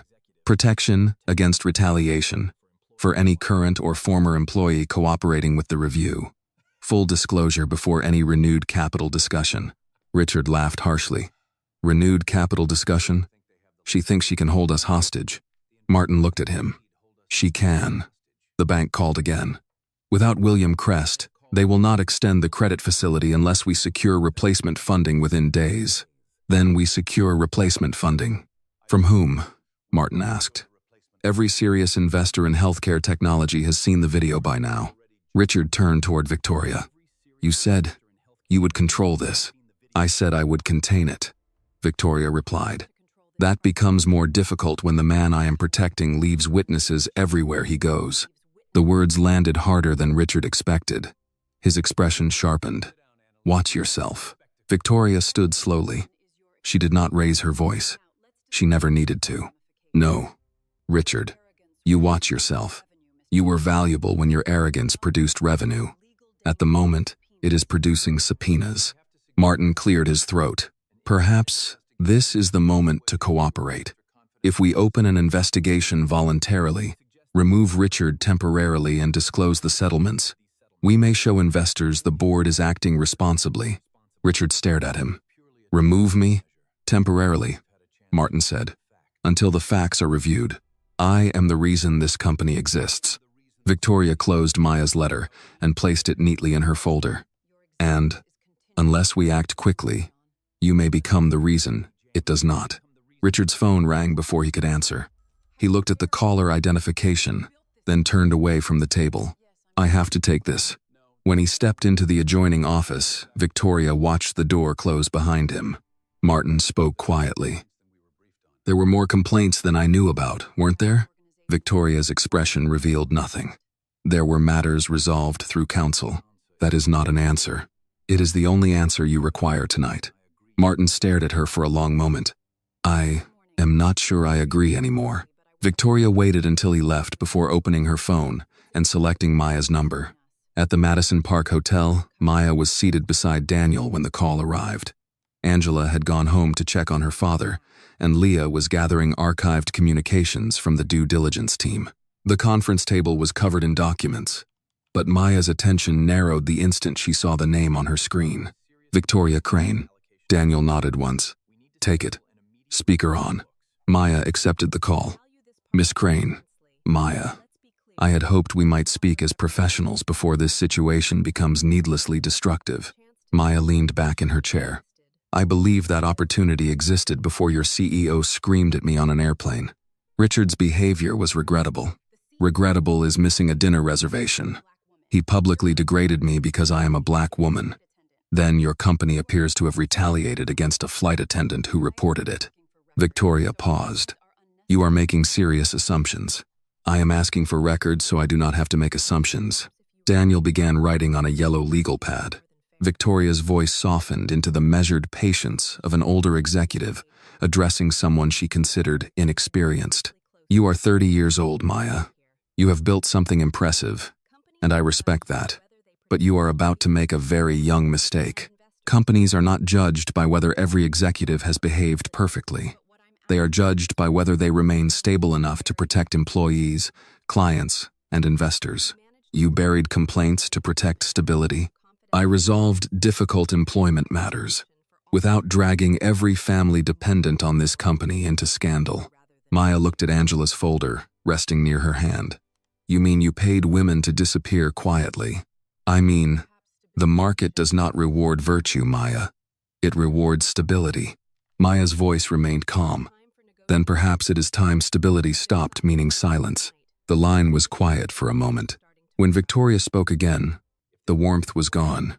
"You should consider what happens if Halston collapses.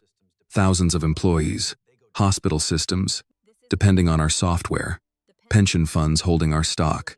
You will not be remembered as a courageous woman taking a stand. You will be remembered as the young investor who destroyed a company because a man offended her." Maya felt the intended cut in those words. Emotional, young, woman, everything, Richard believed. Polished into language, acceptable in a boardroom. "Thank you for confirming why the review is necessary," Maya said. Victoria ended the call without another word. Daniel set down his pen. "She just gave us the structure of their defense." Maya stared at the phone. "And the shape of their threat." Across town, Victoria returned to the conference room and summoned Halston's general counsel, head of communications and director of information security. Richard entered moments later, still angry, but quieter now. Victoria placed both hands on the table. "Effective immediately. No one speaks to Maya William without counsel present. Communications will begin preparing a response focused on job losses, patient impact, and investor instability. Legal will identify every prior claimant who may contact her." Richard nodded slowly. "And Angela Carter?" Victoria turned toward him. Richard's voice dropped. "If Maya found her, Angela is the one who gave her the files." Victoria did not ask how he knew. She simply opened Angela's archived record on her tablet. At that same hour, Angela was helping her father from his wheelchair into his recliner in the small Queens apartment they shared. She tucked a blanket over his knees, warmed a bowl of low-sodium chicken soup, and set his evening pills beside a glass of water. "You look tired, sweetheart," her father said, his words slowed slightly by the stroke. "I'm all right, Daddy." He reached for her hand. "You were never good at lying to me." Angela smiled, though her eyes burned. "Eat your soup before it gets cold." A few minutes later, when she stepped into the hallway to retrieve the mail, she saw an envelope lying on the welcome mat. There was no stamp, no name. Inside were 3 photographs of her father leaving his rehabilitation center, each taken from a different distance. Beneath them was a printed copy of his appointment schedule. At the bottom of the page, one sentence appeared in clean black type. Some fathers suffer because their daughters refuse to let go of the past. Angela pressed one hand against the wall as her knees weakened. From inside the apartment, her father called softly, "Angie? Everything all right?"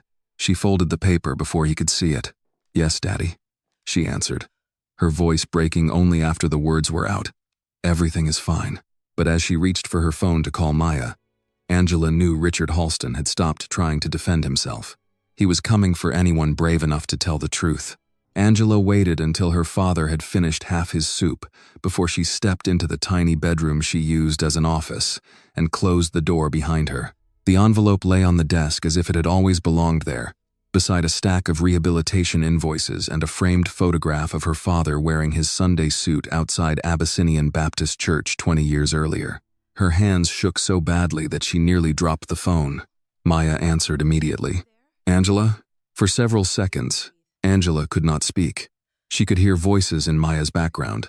Daniel asking someone for a document, the soft tapping of a keyboard, ordinary sounds, safe sounds. They made the photographs on her desk seem even more terrifying. "He knows," Angela whispered. The room on Maya's end went quiet. "What happened?" "Someone left an envelope outside my apartment." Angela pressed her free hand against her mouth, trying to control her breathing.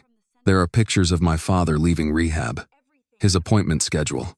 Maya, they know when he goes, when he comes home. Who drives him?" Daniel's voice came closer through the phone. "Angela, do not touch anything else in that envelope. Put it on a clean surface and take photographs of where you found it." Angela stared at the typed sentence again. "There's a message." Maya's voice softened. "Read it to me." Angela swallowed. "Some fathers suffer because their daughters refuse to let go of the past." The words were followed by a silence so complete that Angela could hear the television murmuring in the living room, where her father had probably turned on the local news. "I can't do this," Angela said. "I thought I could, but I can't put him at risk. He depends on me for everything." Maya did not answer with promises. She did not tell Angela to be brave or remind her how much the investigation needed her. Instead, she said, "Then you protect your father." Angela closed her eyes. "I'm sorry. Do not apologize for loving him. But without me, Richard wins." "No," Maya said firmly. "Richard is responsible for what he did.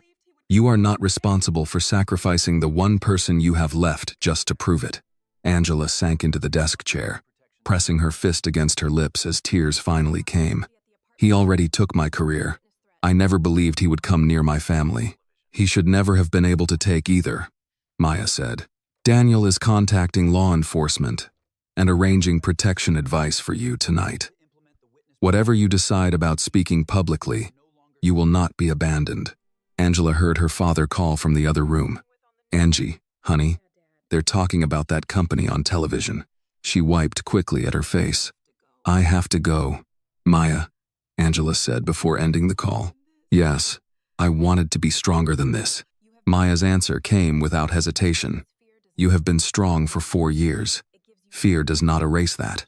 After the call ended, Maya stood beside the conference table gripping her phone.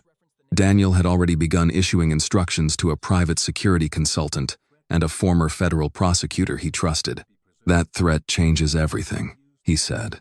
"We preserve it, report it, and demand emergency protections." Maya looked at Angela's folder, still open beneath the hotel lamp. "She's withdrawing." Daniel nodded slowly. "I expected she might. She should not have to choose between justice and her father's safety." "No," Daniel said.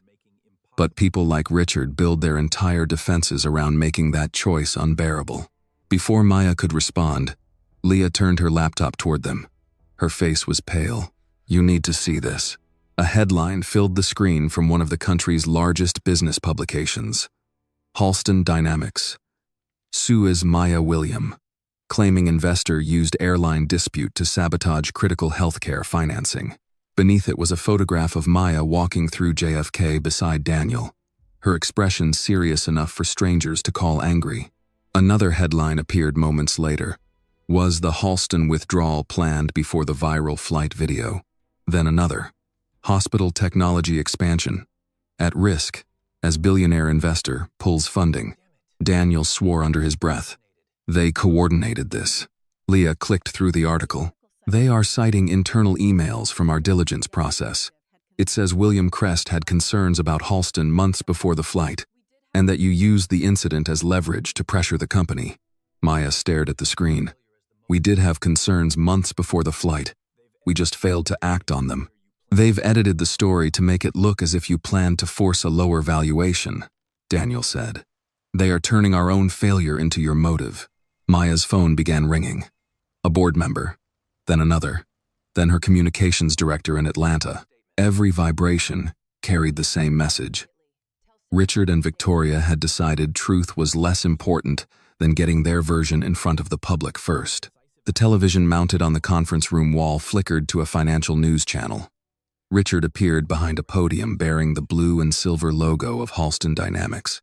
Victoria stood several feet behind him, her face composed, almost maternal.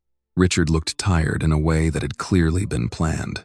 His tie was loosened slightly, and his voice held a controlled sadness. Last week, Halston Dynamics was prepared to finalize a transformative partnership that would protect jobs and expand technology services for hospitals serving vulnerable communities, he said. That agreement was abruptly withdrawn after an unfortunate interpersonal disagreement during a commercial flight. Maya stood motionless. Richard continued. I regret that my frustration during travel contributed to a misunderstanding, but no chief executive, no company, and no thousands of hardworking employees should be punished because one investor chooses to turn a private moment into a corporate weapon. Leah shook her head. He is making himself sound reasonable. He has practiced that for years, Daniel said. A reporter's voice came from off-camera. Mr. Halston, are you saying Miss William is using accusations of racism and sexism to improve her negotiating position? Richard let the question hang long enough to appear reluctant. I would never question anyone's personal feelings, he said at last. But businesses must be governed by facts, not emotion, particularly when patients and families may bear the cost. Maya heard Angela's voice in her mind. He hurts you, and then he calls your response proof that you are unstable. Richard was doing it again. Only now his audience was the entire country. Daniel muted the television. The complaint was filed in federal court this morning. They are asking for damages and an injunction against public release of confidential company materials. Can they stop us? They can slow us down. They can make every witness afraid of being dragged into litigation. And, if your board panics, they can strip you of authority over the transaction before we finish building the record. Maya's phone rang again. This time the caller identification read Harold Bennett, William Crest Board Chair. She answered. Maya, Harold said, his voice heavy. He had known her since the first year of her firm, when he was one of the few older investors willing to believe a 24-year-old black woman could manage institutional money. We need you in an emergency board meeting tomorrow morning. I assume you've seen the lawsuit. I have seen the lawsuit, the headlines, and 3 calls from pension trustees who are asking whether their retirees' money is being pulled into a personal battle. It is not personal. I believe you, Harold said quietly. But belief is not enough when people's retirement accounts are involved. Bring everything you have. The call ended. For the first time since Richard's outburst on the plane, Maya felt the ground beneath her shift. Olivia had lost her flight schedule. Angela had been threatened into silence. Now Richard was using hospital patients and retired workers as shields, while his lawyers tried to make Maya look reckless. Daniel closed his laptop and gathered the documents into orderly stacks. Tomorrow will not be about whether Richard is a decent man. They already know he is not. It will be about whether you can prove removing the money protects the people whose money you manage. Maya looked once more at the silent television screen, at Richard's frozen expression of manufactured concern. Then tomorrow, she said, I tell them the truth, even if it costs me the chair I built. Outside the windows, Manhattan disappeared into rain and darkness. Somewhere across the city, Richard Halston was celebrating the story he had sold. He did not yet know that making Maya look guilty would only force her to uncover exactly how much guilt he had been hiding.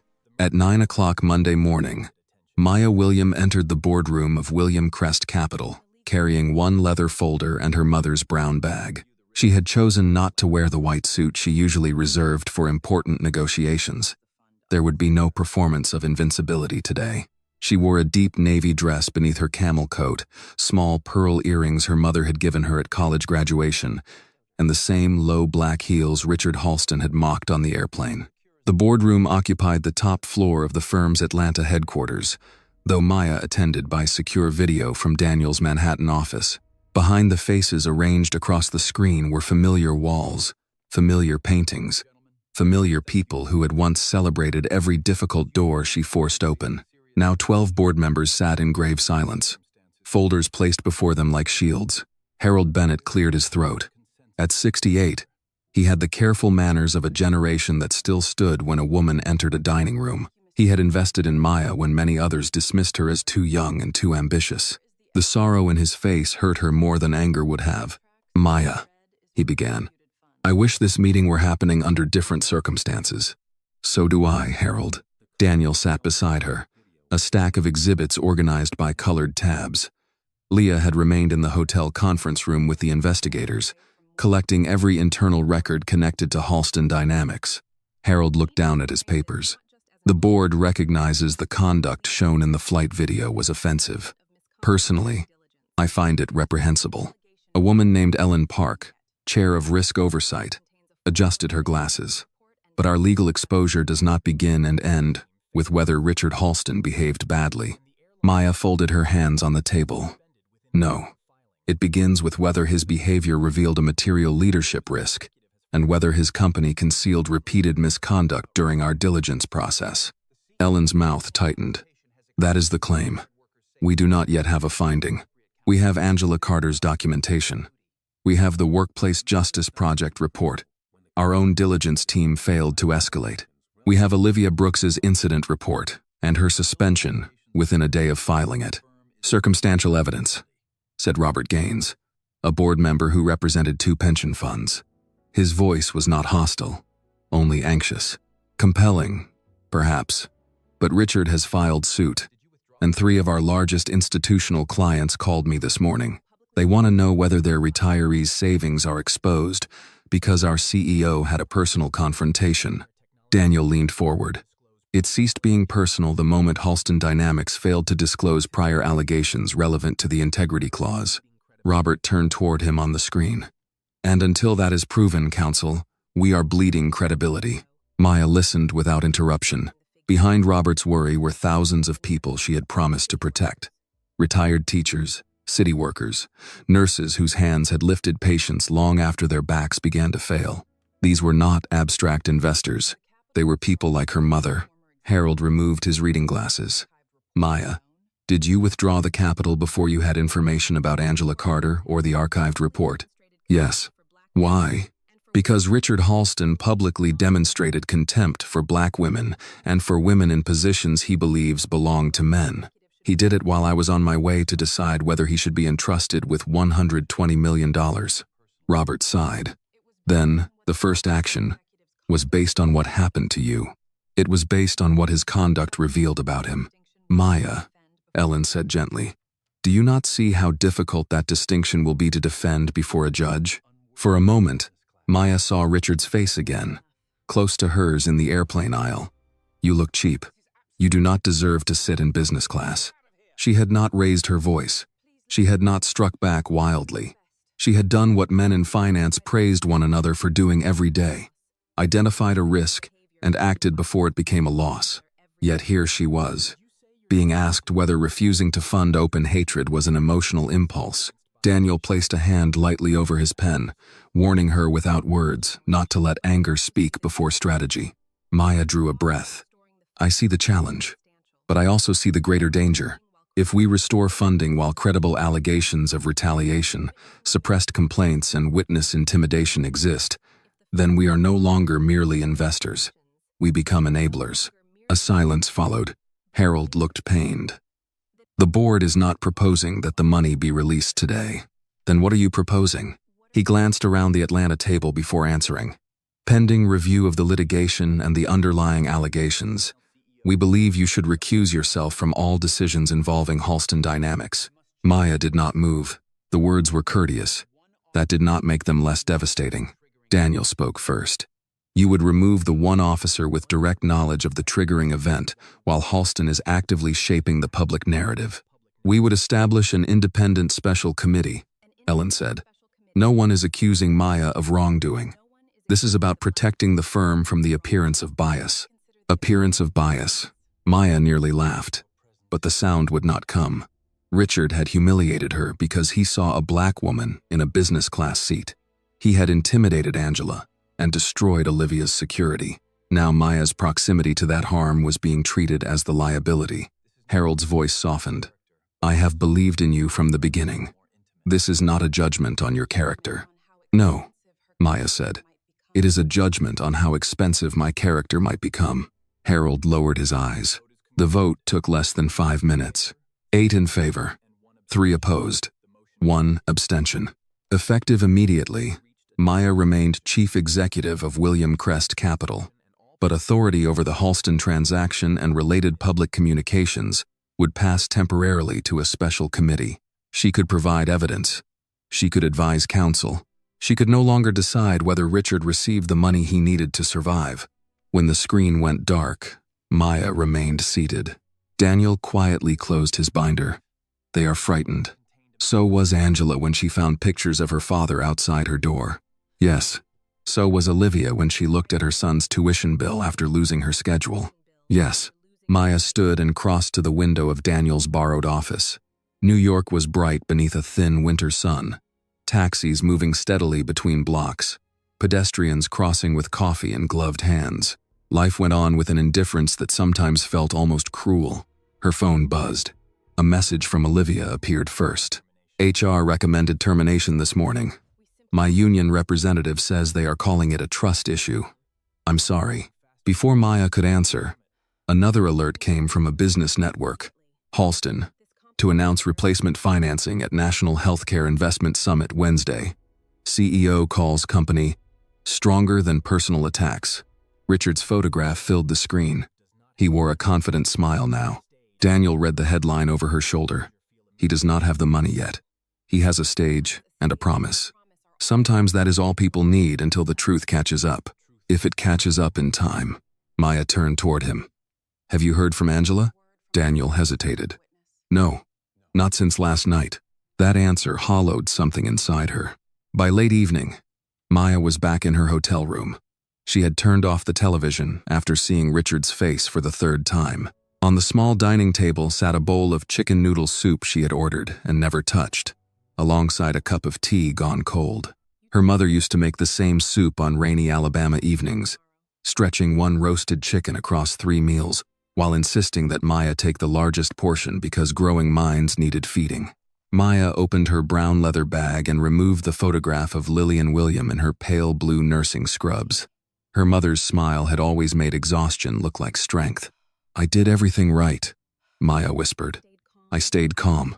I found proof. I listened. Her voice failed. For the first time since Richard had sprayed sanitizer around her seat, Maya allowed the tears to come. Not because he had called her cheap, not because strangers on television were debating whether she was too emotional to manage money. She cried because Olivia might lose a 19-year career for telling the truth. Because Angela had once again been forced into silence to protect someone she loved. Because people with clean hands and careful language could still step away from justice the moment it became costly. She pressed the photograph against her palm. What if being right is not enough? Mama? Outside, Manhattan glittered beyond the glass, beautiful and distant.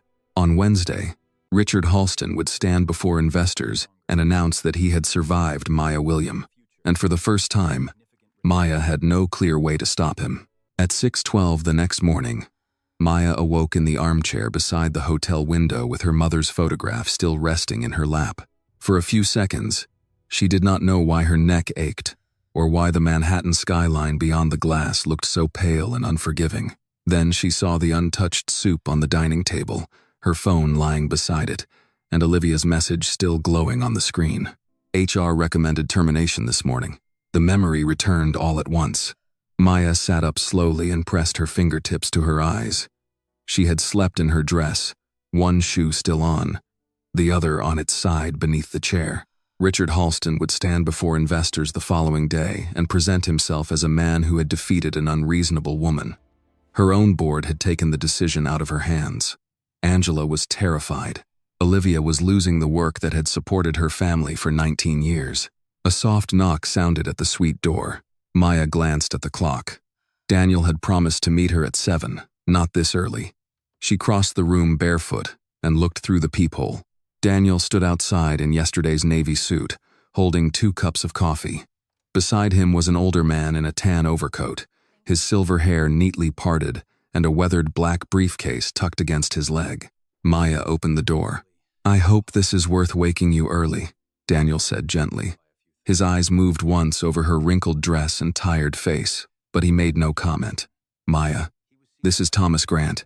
He was on your flight from Atlanta." Maya recognized him immediately. "You were seated behind Mr. Halston." Thomas removed his hat. "Yes, ma'am. I'm sorry I did not contact you sooner. Come in." Daniel placed 1 coffee on the table and began gathering the abandoned dinner tray, while Maya led Thomas toward the seating area. Thomas did not sit until she did. It was a small courtesy, old-fashioned and natural, the kind of habit Maya's mother would have noticed. "I saw the news last night," Thomas began. His voice was quiet, with the steady plainness of a man who did not waste words. "I saw Mr. Halston claiming the incident on that airplane had been exaggerated.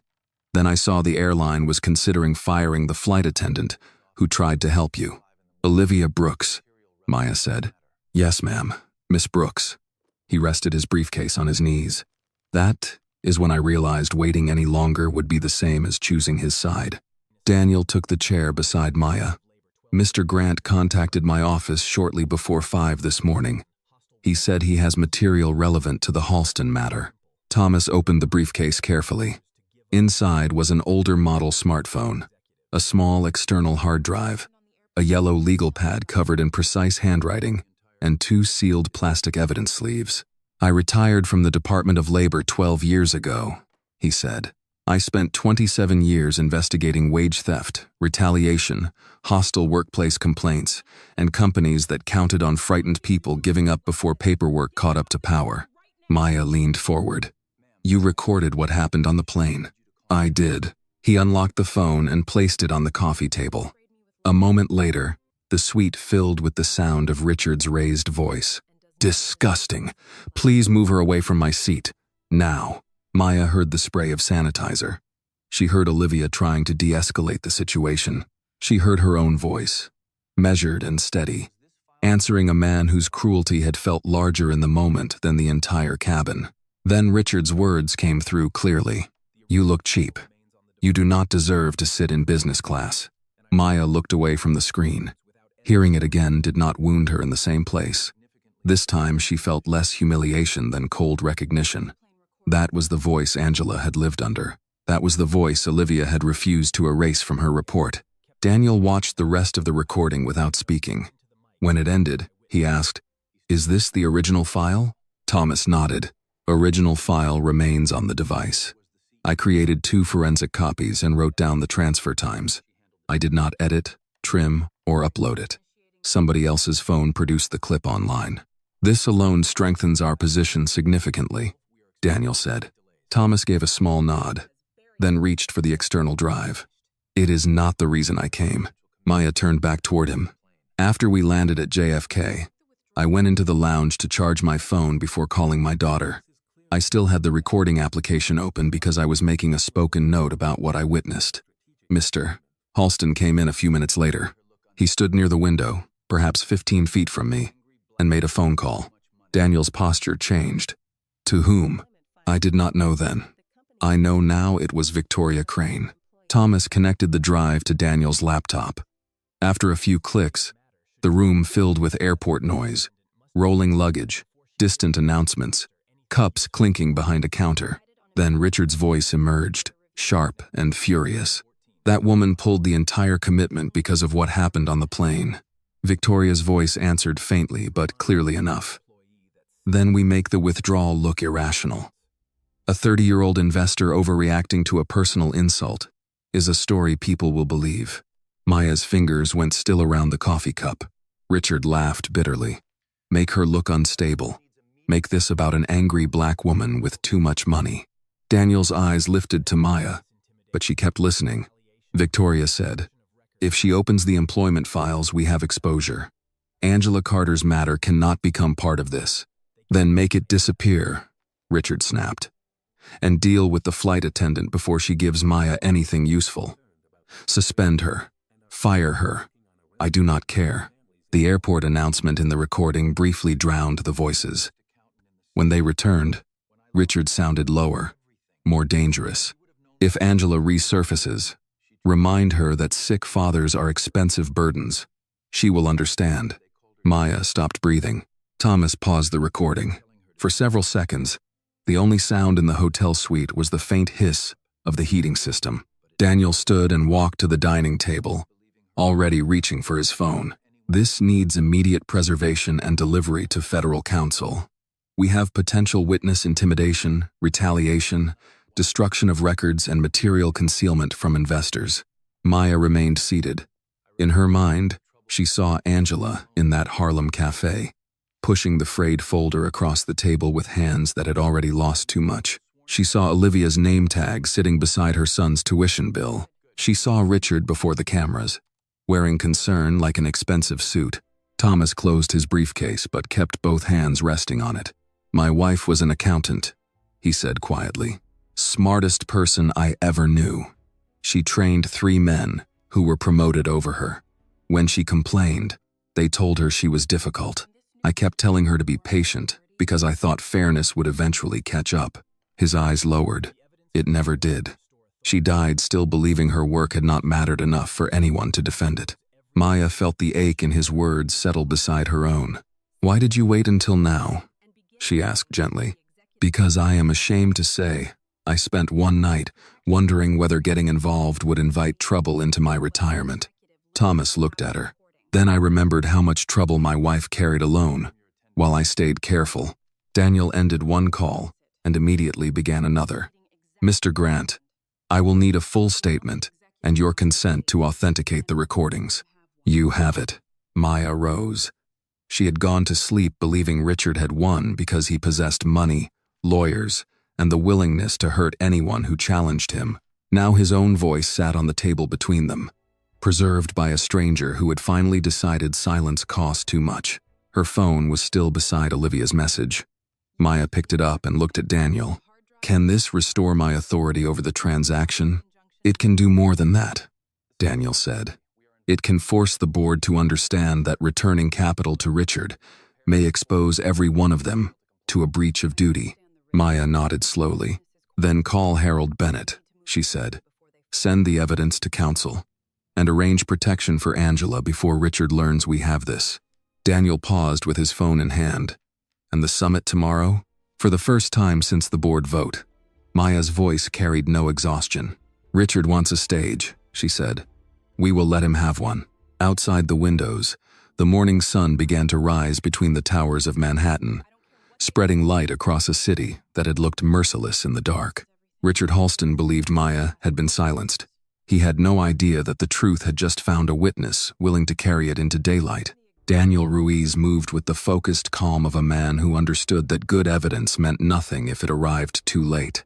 By 8:30 Tuesday morning, Maya's hotel suite no longer looked like a place meant for wealthy travelers. The untouched floral arrangement had been moved to the floor. The dining table was covered with laptops, legal pads, charging cables, sealed copies of Thomas Grant's recordings, and a fresh pot of coffee growing steadily bitter on a silver tray. Thomas sat near the window, carefully signing a sworn statement describing where he had been seated on the flight when he began recording, and how Richard Halston's conversation with Victoria Crane had been preserved. He read each page twice before initialing it, the caution of 27 years in federal service still present in his hands. Daniel ended one call and immediately dialed another. "Yes, Mr. Bennett. It is authenticated evidence. No, I am not sending it by ordinary email. Your independent counsel will receive a secured copy within the hour. He listened, then glanced at Maya. Because if the special committee returns $1 of capital to Halston Dynamics after hearing this recording, every trustee in that room will have to explain why they knowingly financed witness intimidation. Maya stood beside the fireplace, her arms folded across her chest. The fatigue from the night before had not left her face, but something inside her had settled. Fear still existed. Doubt still existed, yet neither controlled the room anymore. Daniel hung up. Harold is convening emergency council. They will not formally restore your authority until they verify the recording. But no one is releasing funds to Richard now. That is enough for this morning, Maya said. What about Angela? I have a retired U.S. Marshal arranging security advice and an attorney meeting her at home. She does not have to testify. We make that clear. Maya nodded. I will tell her myself. She stepped into the bedroom for privacy and called Angela. The phone rang 4 times before Angela answered. Maya, how is your father? Angela gave a small, tired sigh. He ate breakfast. He complained the oatmeal tasted like wallpaper paste, so I suppose he is feeling like himself. Maya smiled briefly. I am glad. You sound different. Angela, a passenger from the flight came forward this morning. He recorded Richard after we landed. There was a pause. Recorded what? Maya chose her words carefully. Richard and Victoria discussed making me look unstable, removing Olivia, and concealing your file. Richard also spoke about your father. Angela did not speak. Maya heard a cupboard close in the background, then the slow scrape of a chair. When Angela finally responded, her voice had thinned. What did he say? He said that if you resurfaced, you should be reminded that sick fathers are expensive burdens. Angela's breath caught. For a moment, Maya wished she could take the sentence back and carry it alone. So it was him, Angela whispered. The envelope. He did that. We have evidence connecting his intent to the threat. Daniel is sending it to the proper authorities, and we can arrange protection for you and your father today. Angela began to cry quietly, not with helplessness, but with the terrible relief of finally knowing she had not imagined the danger. I kept thinking maybe I was losing my mind, she said. Maybe I was making everything about Richard because I still hated him so much. He counted on that, Maya said. He counted on you doubting yourself before anyone could believe you. From the other room, Angela's father called, Angie, sweetheart. You all right? Angela pressed a hand over the phone and answered, Yes, Daddy. Just give me a minute.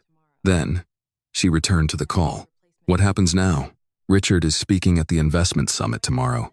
He believes he is announcing replacement financing. And you are going there. Yes. Angela was quiet again. Maya continued softly. You do not owe us a public appearance. You do not owe Richard one more piece of your life. We can present the records without asking you to stand in front of cameras. Angela let out an unsteady breath. For 4 years, I have kept that folder in my apartment like a coffin. Every email, every review, every lie he wrote about me. I kept it because I wanted proof I had once been good at something. But I never opened my mouth because he taught me that speaking only gave him another chance to punish me. You survived what he did. That is not the same as surrendering. No, Angela said slowly. But it felt like it.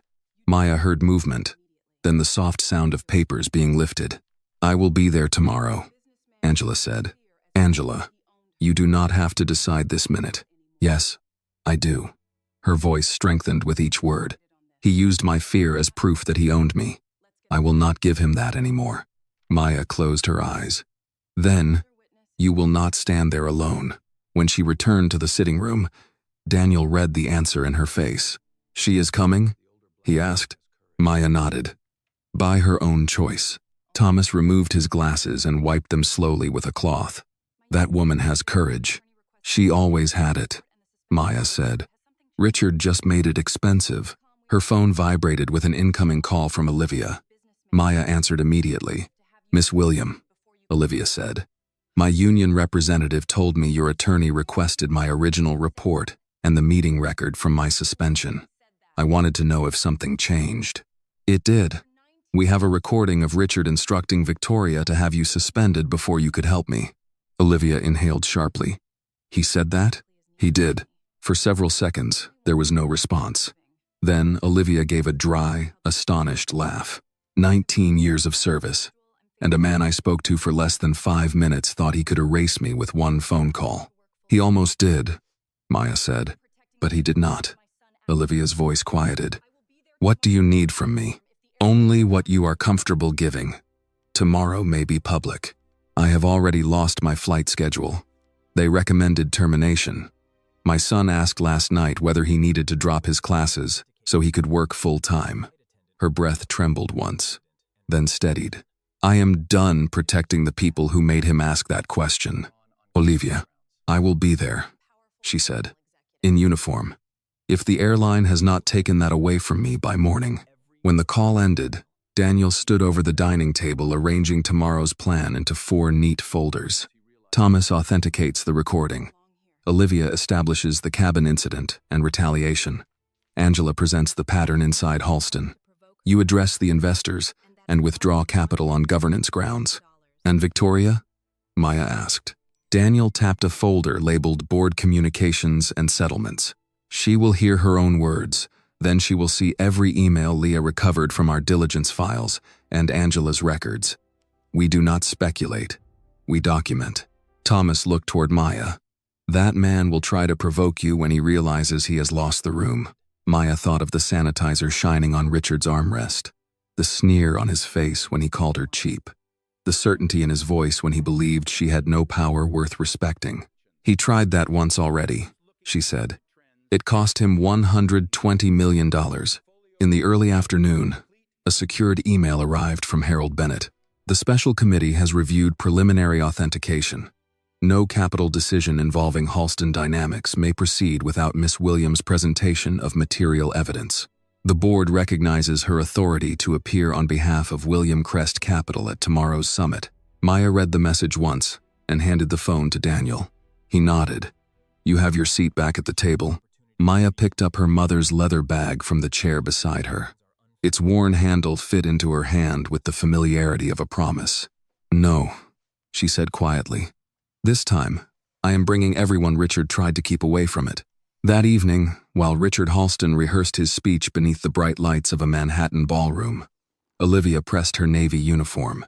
Angela placed her frayed folder inside a new briefcase Daniel had sent, and Thomas checked his evidence copies one final time. Maya stood at her hotel window watching the city lights come alive below.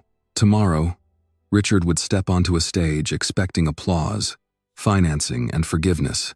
Instead, he would meet the women he had mistaken for silence.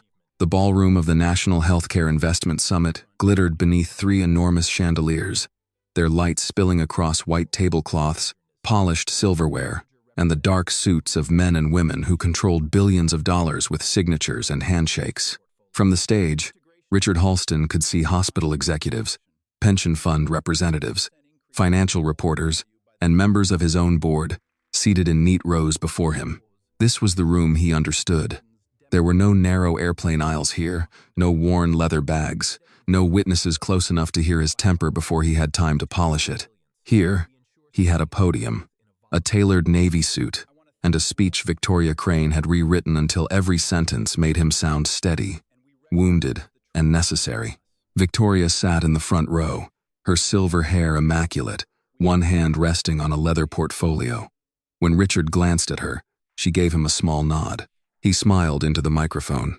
Good morning. Halston Dynamics has spent more than 20 years building technology that helps hospitals serve families in moments of fear, illness, and uncertainty. In recent days, our company has faced uncertainty of its own, not because our work failed, but because a personal disagreement was allowed to overshadow the lives and livelihoods connected to that work. Several reporters began typing. Richard continued, his voice lowered into practiced regret. I have already expressed sorrow for an unfortunate interaction during travel. I wish I had handled that moment differently, but a company employing thousands of hardworking Americans cannot be judged by one tense exchange, nor should vulnerable hospitals be punished because one investor allowed personal feelings to disrupt a vital partnership. Victoria's expression remained still, but Richard recognized approval in the slight lift of her chin. Today, he said, I am pleased to announce that Halston Dynamics is prepared to move forward with new financing partners who understand that stability must come before spectacle. Polite applause began, hesitant at first, then growing as an event coordinator moved a set of folders onto a signing table beside the stage. Richard felt his shoulders relax. He had known the story would turn. People with real money did not enjoy chaos. They preferred men who promised continuity. A representative from the replacement investment group rose from his table instead of approaching the stage. "Mr. Halston," he said, his tone formal, "before any documentation is executed, our committee has received material information relevant to your leadership disclosures. We request that Miss Maya William be heard." The applause stopped, as if someone had cut a wire. Richard gripped the sides of the podium. "This is neither the time nor the forum for personal grievances." The ballroom doors opened. Maya William stepped inside wearing a simple white suit that caught the chandelier light without asking for attention.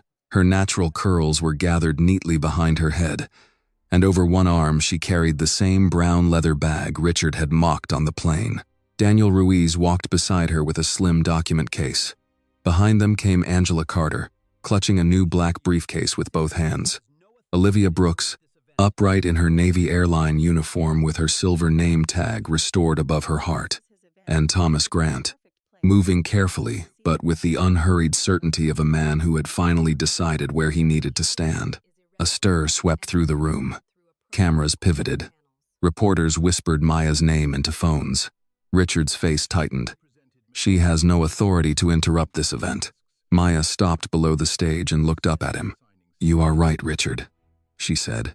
"This is your event, which makes it the perfect place for everyone to see the man asking them for money." A few voices murmured in approval. Victoria rose. "This is highly irregular. Any allegations can be addressed through appropriate corporate channels." Harold Bennett stood from a table near the front, his posture dignified and grave. "As chairman of William Crest Capital, I confirm that Miss William has material evidence relevant to investment risk. No responsible party in this room should sign until that evidence is heard." Richard turned toward the signing table. The prospective investors had already closed their folders. His throat moved once. "5 minutes," he said coldly. "Then this performance ends." Maya climbed the steps without answering. Daniel handed a small remote to the technician at the side of the stage, and the enormous screen behind the podium flickered to life. Maya faced the room. 10 days ago, I boarded a flight from Atlanta to New York, prepared to decide whether Halston Dynamics deserved $120 million in strategic funding, she said. "Before I signed a single dollar, its chief executive showed me what kind of leadership my money would protect." The video began. Richard's own voice exploded through the ballroom speakers. "Disgusting. Please move her away from my seat. Now." On the screen, he sprayed sanitizer into the air around Maya's seat. His lip curled as he looked her over. Olivia's calm voice asked him to stop. Then came the words no public relations statement could soften. "You look cheap. You do not deserve to sit in business class." Several people in the audience gasped. The footage continued until Richard's contempt for women, for Maya's race, and for her right to occupy that seat filled the ballroom where he had hoped to reclaim his reputation. When the screen went dark, Richard lunged for a microphone. "I have admitted that I spoke badly," he said. "That video shows a private outburst under pressure. It does not reflect this company or my record of leadership." Maya turned toward Angela.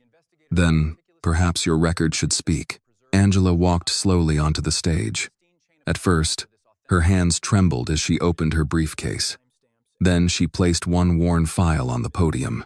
"My name is Angela Carter," she said. "I was vice president of product development at Halston Dynamics. I created the core platform that helped this company win some of its largest hospital contracts." Richard shook his head sharply. "This is absurd." Angela did not look at him. "When I asked to receive credit for my work, Richard Halston told me investors would not trust a black woman with too much authority. When I filed a complaint, my performance record changed in 2 weeks. 8 years of excellence became aggression, insubordination, and poor leadership." Pages appeared on the screen behind her. Glowing reviews, dated complaints, a sudden negative evaluation, a settlement agreement. Angela's voice cracked once, but she continued. He took my career. Then, when I agreed to speak about it, someone left photographs of my disabled father outside my apartment door. The room erupted into shocked murmurs. Richard looked toward Victoria. For the first time, she avoided his eyes. Daniel stepped forward. Mr. Thomas Grant, a retired federal labor investigator, recorded the incident on the flight and subsequently preserved an additional conversation at JFK Airport. The original data, timestamps, and chain of custody documentation have been supplied to independent counsel and federal authorities. Thomas gave one solemn nod from the front row. The speakers crackled. Richard's recorded voice filled the ballroom. Make her look unstable. Make this about an angry black woman with too much money. A woman near the signing table stood up abruptly and walked away. Victoria's recorded voice followed. Angela Carter's matter cannot become part of this. Then Richard again. Deal with the flight attendant before she gives Maya anything useful. Suspend her. Fire her. I do not care. Olivia closed her eyes, one hand pressing briefly against her name tag. The final sentence came through clearly. If Angela resurfaces, remind her that sick fathers are expensive burdens. Angela lifted her chin as tears slid silently down her face. Richard seized the microphone, his calm finally gone. I built this company. I created these jobs. You think a 30-year-old woman understands what it takes to make decisions at this level? You think one ambitious woman can walk in here and destroy everything men spent decades building?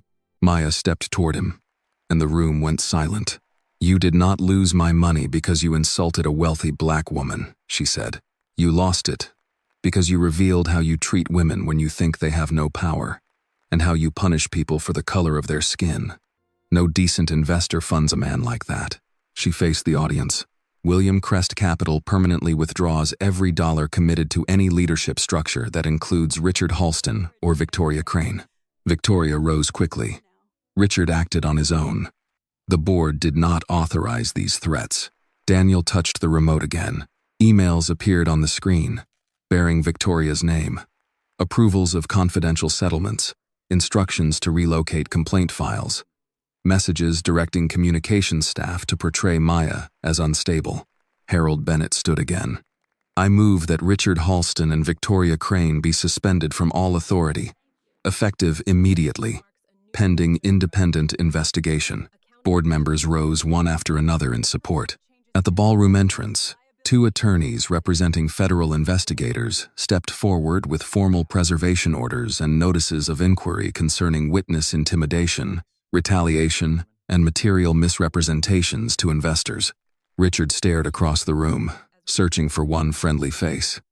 He found none. Security approached the stage. As he was escorted away beneath the flash of cameras, Richard passed Maya without looking at her. The man who had once demanded she be removed from a seat could no longer command a single person in the room to remain by his side. Maya did not smile. She turned instead toward Angela and Olivia. The applause that began behind them was loud. But Maya knew applause was not justice. Justice would begin with what happened after the room emptied. 4 months later, the name Richard Halston no longer appeared on the lobby wall of Halston Dynamics. The polished brass letters had been removed quietly on a Tuesday morning, leaving behind faint marks in the marble where his authority had once seemed permanent. Victoria Crane's portrait disappeared from the executive corridor a week later. Neither removal repaired the lives damaged under their leadership, but for employees who had spent years lowering their voices in elevators and conference rooms, those empty spaces meant something. The investigations were still ongoing. Richard faced allegations of witness intimidation, retaliation, and material misrepresentations to investors. Victoria's attorneys issued careful statements claiming she had acted only to protect shareholders, but the emails bearing her name told a different story. Halston Dynamics survived, though not in the form Richard had ruled. The board appointed an interim chief executive with no ties to the previous leadership, and agreed to every condition Maya had placed before William Crest Capital would reconsider funding. An independent audit of workplace complaints, public disclosure of the settlements used to silence employees, legal protection for witnesses, restitution for victims, and an oversight council with the authority to investigate discrimination without approval from senior management. Some investors complained that the requirements were costly. Maya answered them during a meeting in Atlanta, with the same calm voice she had used on the airplane. Cruelty was already costly, she said. The company simply forced the victims to pay the bill. No one argued after that. On a bright Thursday morning in early spring, Angela Carter stood outside her father's rehabilitation center, holding a letter she had read 3 times and still could not quite believe. Her father sat beside her in his wheelchair, a light wool blanket over his knees and a flat cap perched slightly crooked on his head. The dogwood trees along the sidewalk had begun to bloom, their white petals opening against a clean blue sky. "You going to tell me what that paper says?" he asked. "Or keep staring at it until the sun goes down?" Angela laughed through tears. "They corrected my employment record, Daddy, publicly. They acknowledged that CareBridge was my work. They are paying the wages and benefits I lost, and they are covering the medical costs the settlement never came close to paying." Her father was quiet for a moment.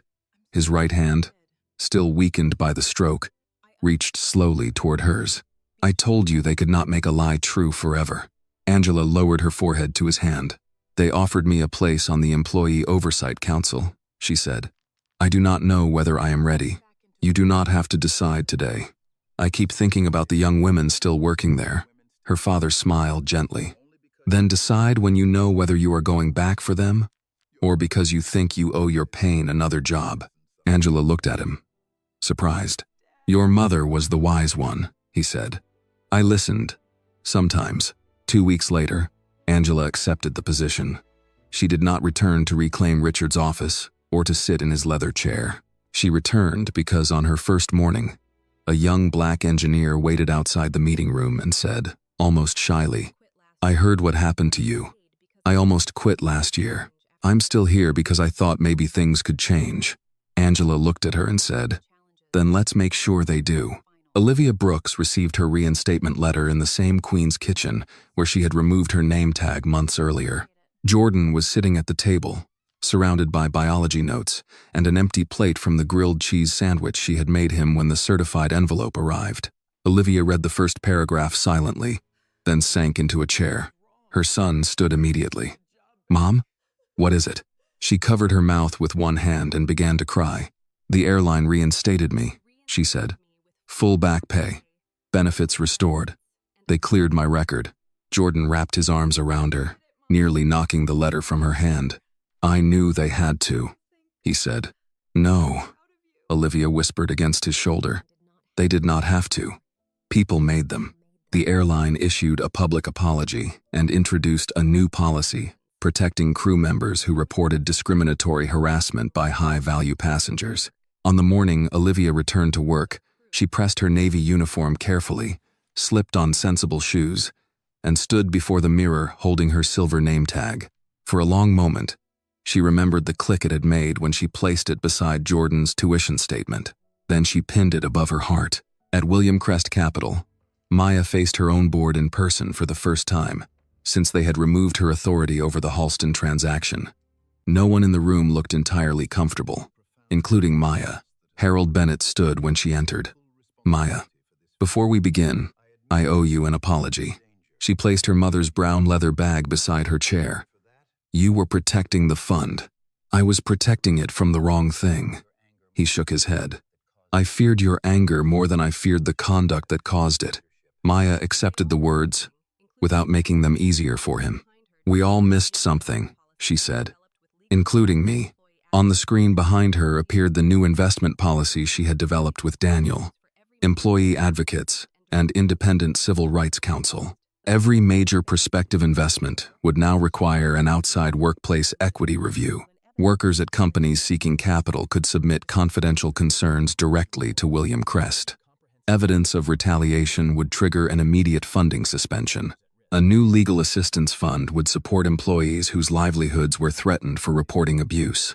A board member asked, "Do you believe investors should be responsible for every wrong act within the companies they fund?" Maya thought of her mother coming home in nursing scrubs, too tired to complain about people who depended on her skills but never gave her the respect she deserved. "No," Maya said. "But once we are warned, we are responsible for what we choose not to see." That evening, she received a text from Daniel. "Halston, Restructuring approved. Your conditions were adopted in full. Also, Olivia requested the Atlanta route tomorrow. I suspect that is not an accident. Maya smiled for the first time all day. The next morning, she boarded a flight from New York back to Atlanta wearing her camel-colored coat and carrying the same worn brown leather bag. The terminal coffee tasted burnt. The boarding announcement crackled badly, and an elderly couple in front of her argued cheerfully over who had forgotten the crossword puzzle book. Ordinary things. Maya had missed ordinary things. When she reached her business class row, a middle-aged white man seated by the aisle looked up and immediately recognized her. "Miss William," he said, rising awkwardly. "I saw the news. I can ask to move, if you would prefer the extra space after everything that happened." Maya looked at the empty window seat beside him. Then she looked at his expression, nervous but sincere. "No," she said, with a warm, quiet smile. "I have never needed an empty seat. Only a seat where I am treated like I belong." The man nodded. "Yes, ma'am. I understand." As Maya settled by the window, Olivia appeared at the front of the cabin with a tray of bottled water. For a moment, neither woman spoke. Olivia touched 2 fingers lightly to the name tag above her heart. Maya answered with a small nod. Before takeoff, Maya's phone chimed. It was Angela. "Daddy came home today. He insisted on wearing his church tie even though he only moved from the rehab center to our living room. Also, a young engineer accepted a leadership post this morning. She told me she did it because she heard our story." Maya read the message twice. Then she opened her bag and took out the old photograph of her mother in pale blue nursing scrubs, smiling through exhaustion outside St. Vincent's Hospital. The plane began to move, carrying her toward Atlanta beneath a sky washed bright with morning light. Maya rested her thumb gently over her mother's face in the photograph. "They heard us this time, Mama," she whispered. Outside the window, the city fell away beneath the wings. Richard Halston had believed a seat beside him was a privilege he had the right to deny. He had been wrong about Maya, wrong about Angela, wrong about Olivia, and wrong about every woman he mistook for someone who could be silenced. They had not only taken their seats, they had made room for the women coming after them. The story reminds us that a person's worth is never measured by skin color, gender, age, clothing, or social position. Richard Halston believed he could humiliate Maya because he saw only a young black woman he considered powerless. What he failed to understand was that true power is built on dignity, intelligence, courage, and the willingness to stand for others. Maya's victory was not simply about withdrawing her money. It was about refusing to let success protect cruelty, and refusing to let silence bury the pain of women like Angela and Olivia. The lesson is clear. Injustice grows whenever good people look away. But when even one person chooses truth over comfort, the door to justice can finally open for everyone. Thank you for staying with this story until the very end. If it touched your heart, I would truly love to hear your thoughts on the storytelling, the emotional pacing, or whatever stayed with you after listening. Every comment you share helps make the next stories more honest, moving, and meaningful. And if you have a powerful or meaningful story of your own, please do not hesitate to send it to the channel. It may become the next story to touch and inspire thousands of others. This video is a work of fiction created with the assistance of artificial intelligence. All characters, events, and situations are not real and do not represent any actual people or true stories. The content is intended for storytelling and emotional illustration only.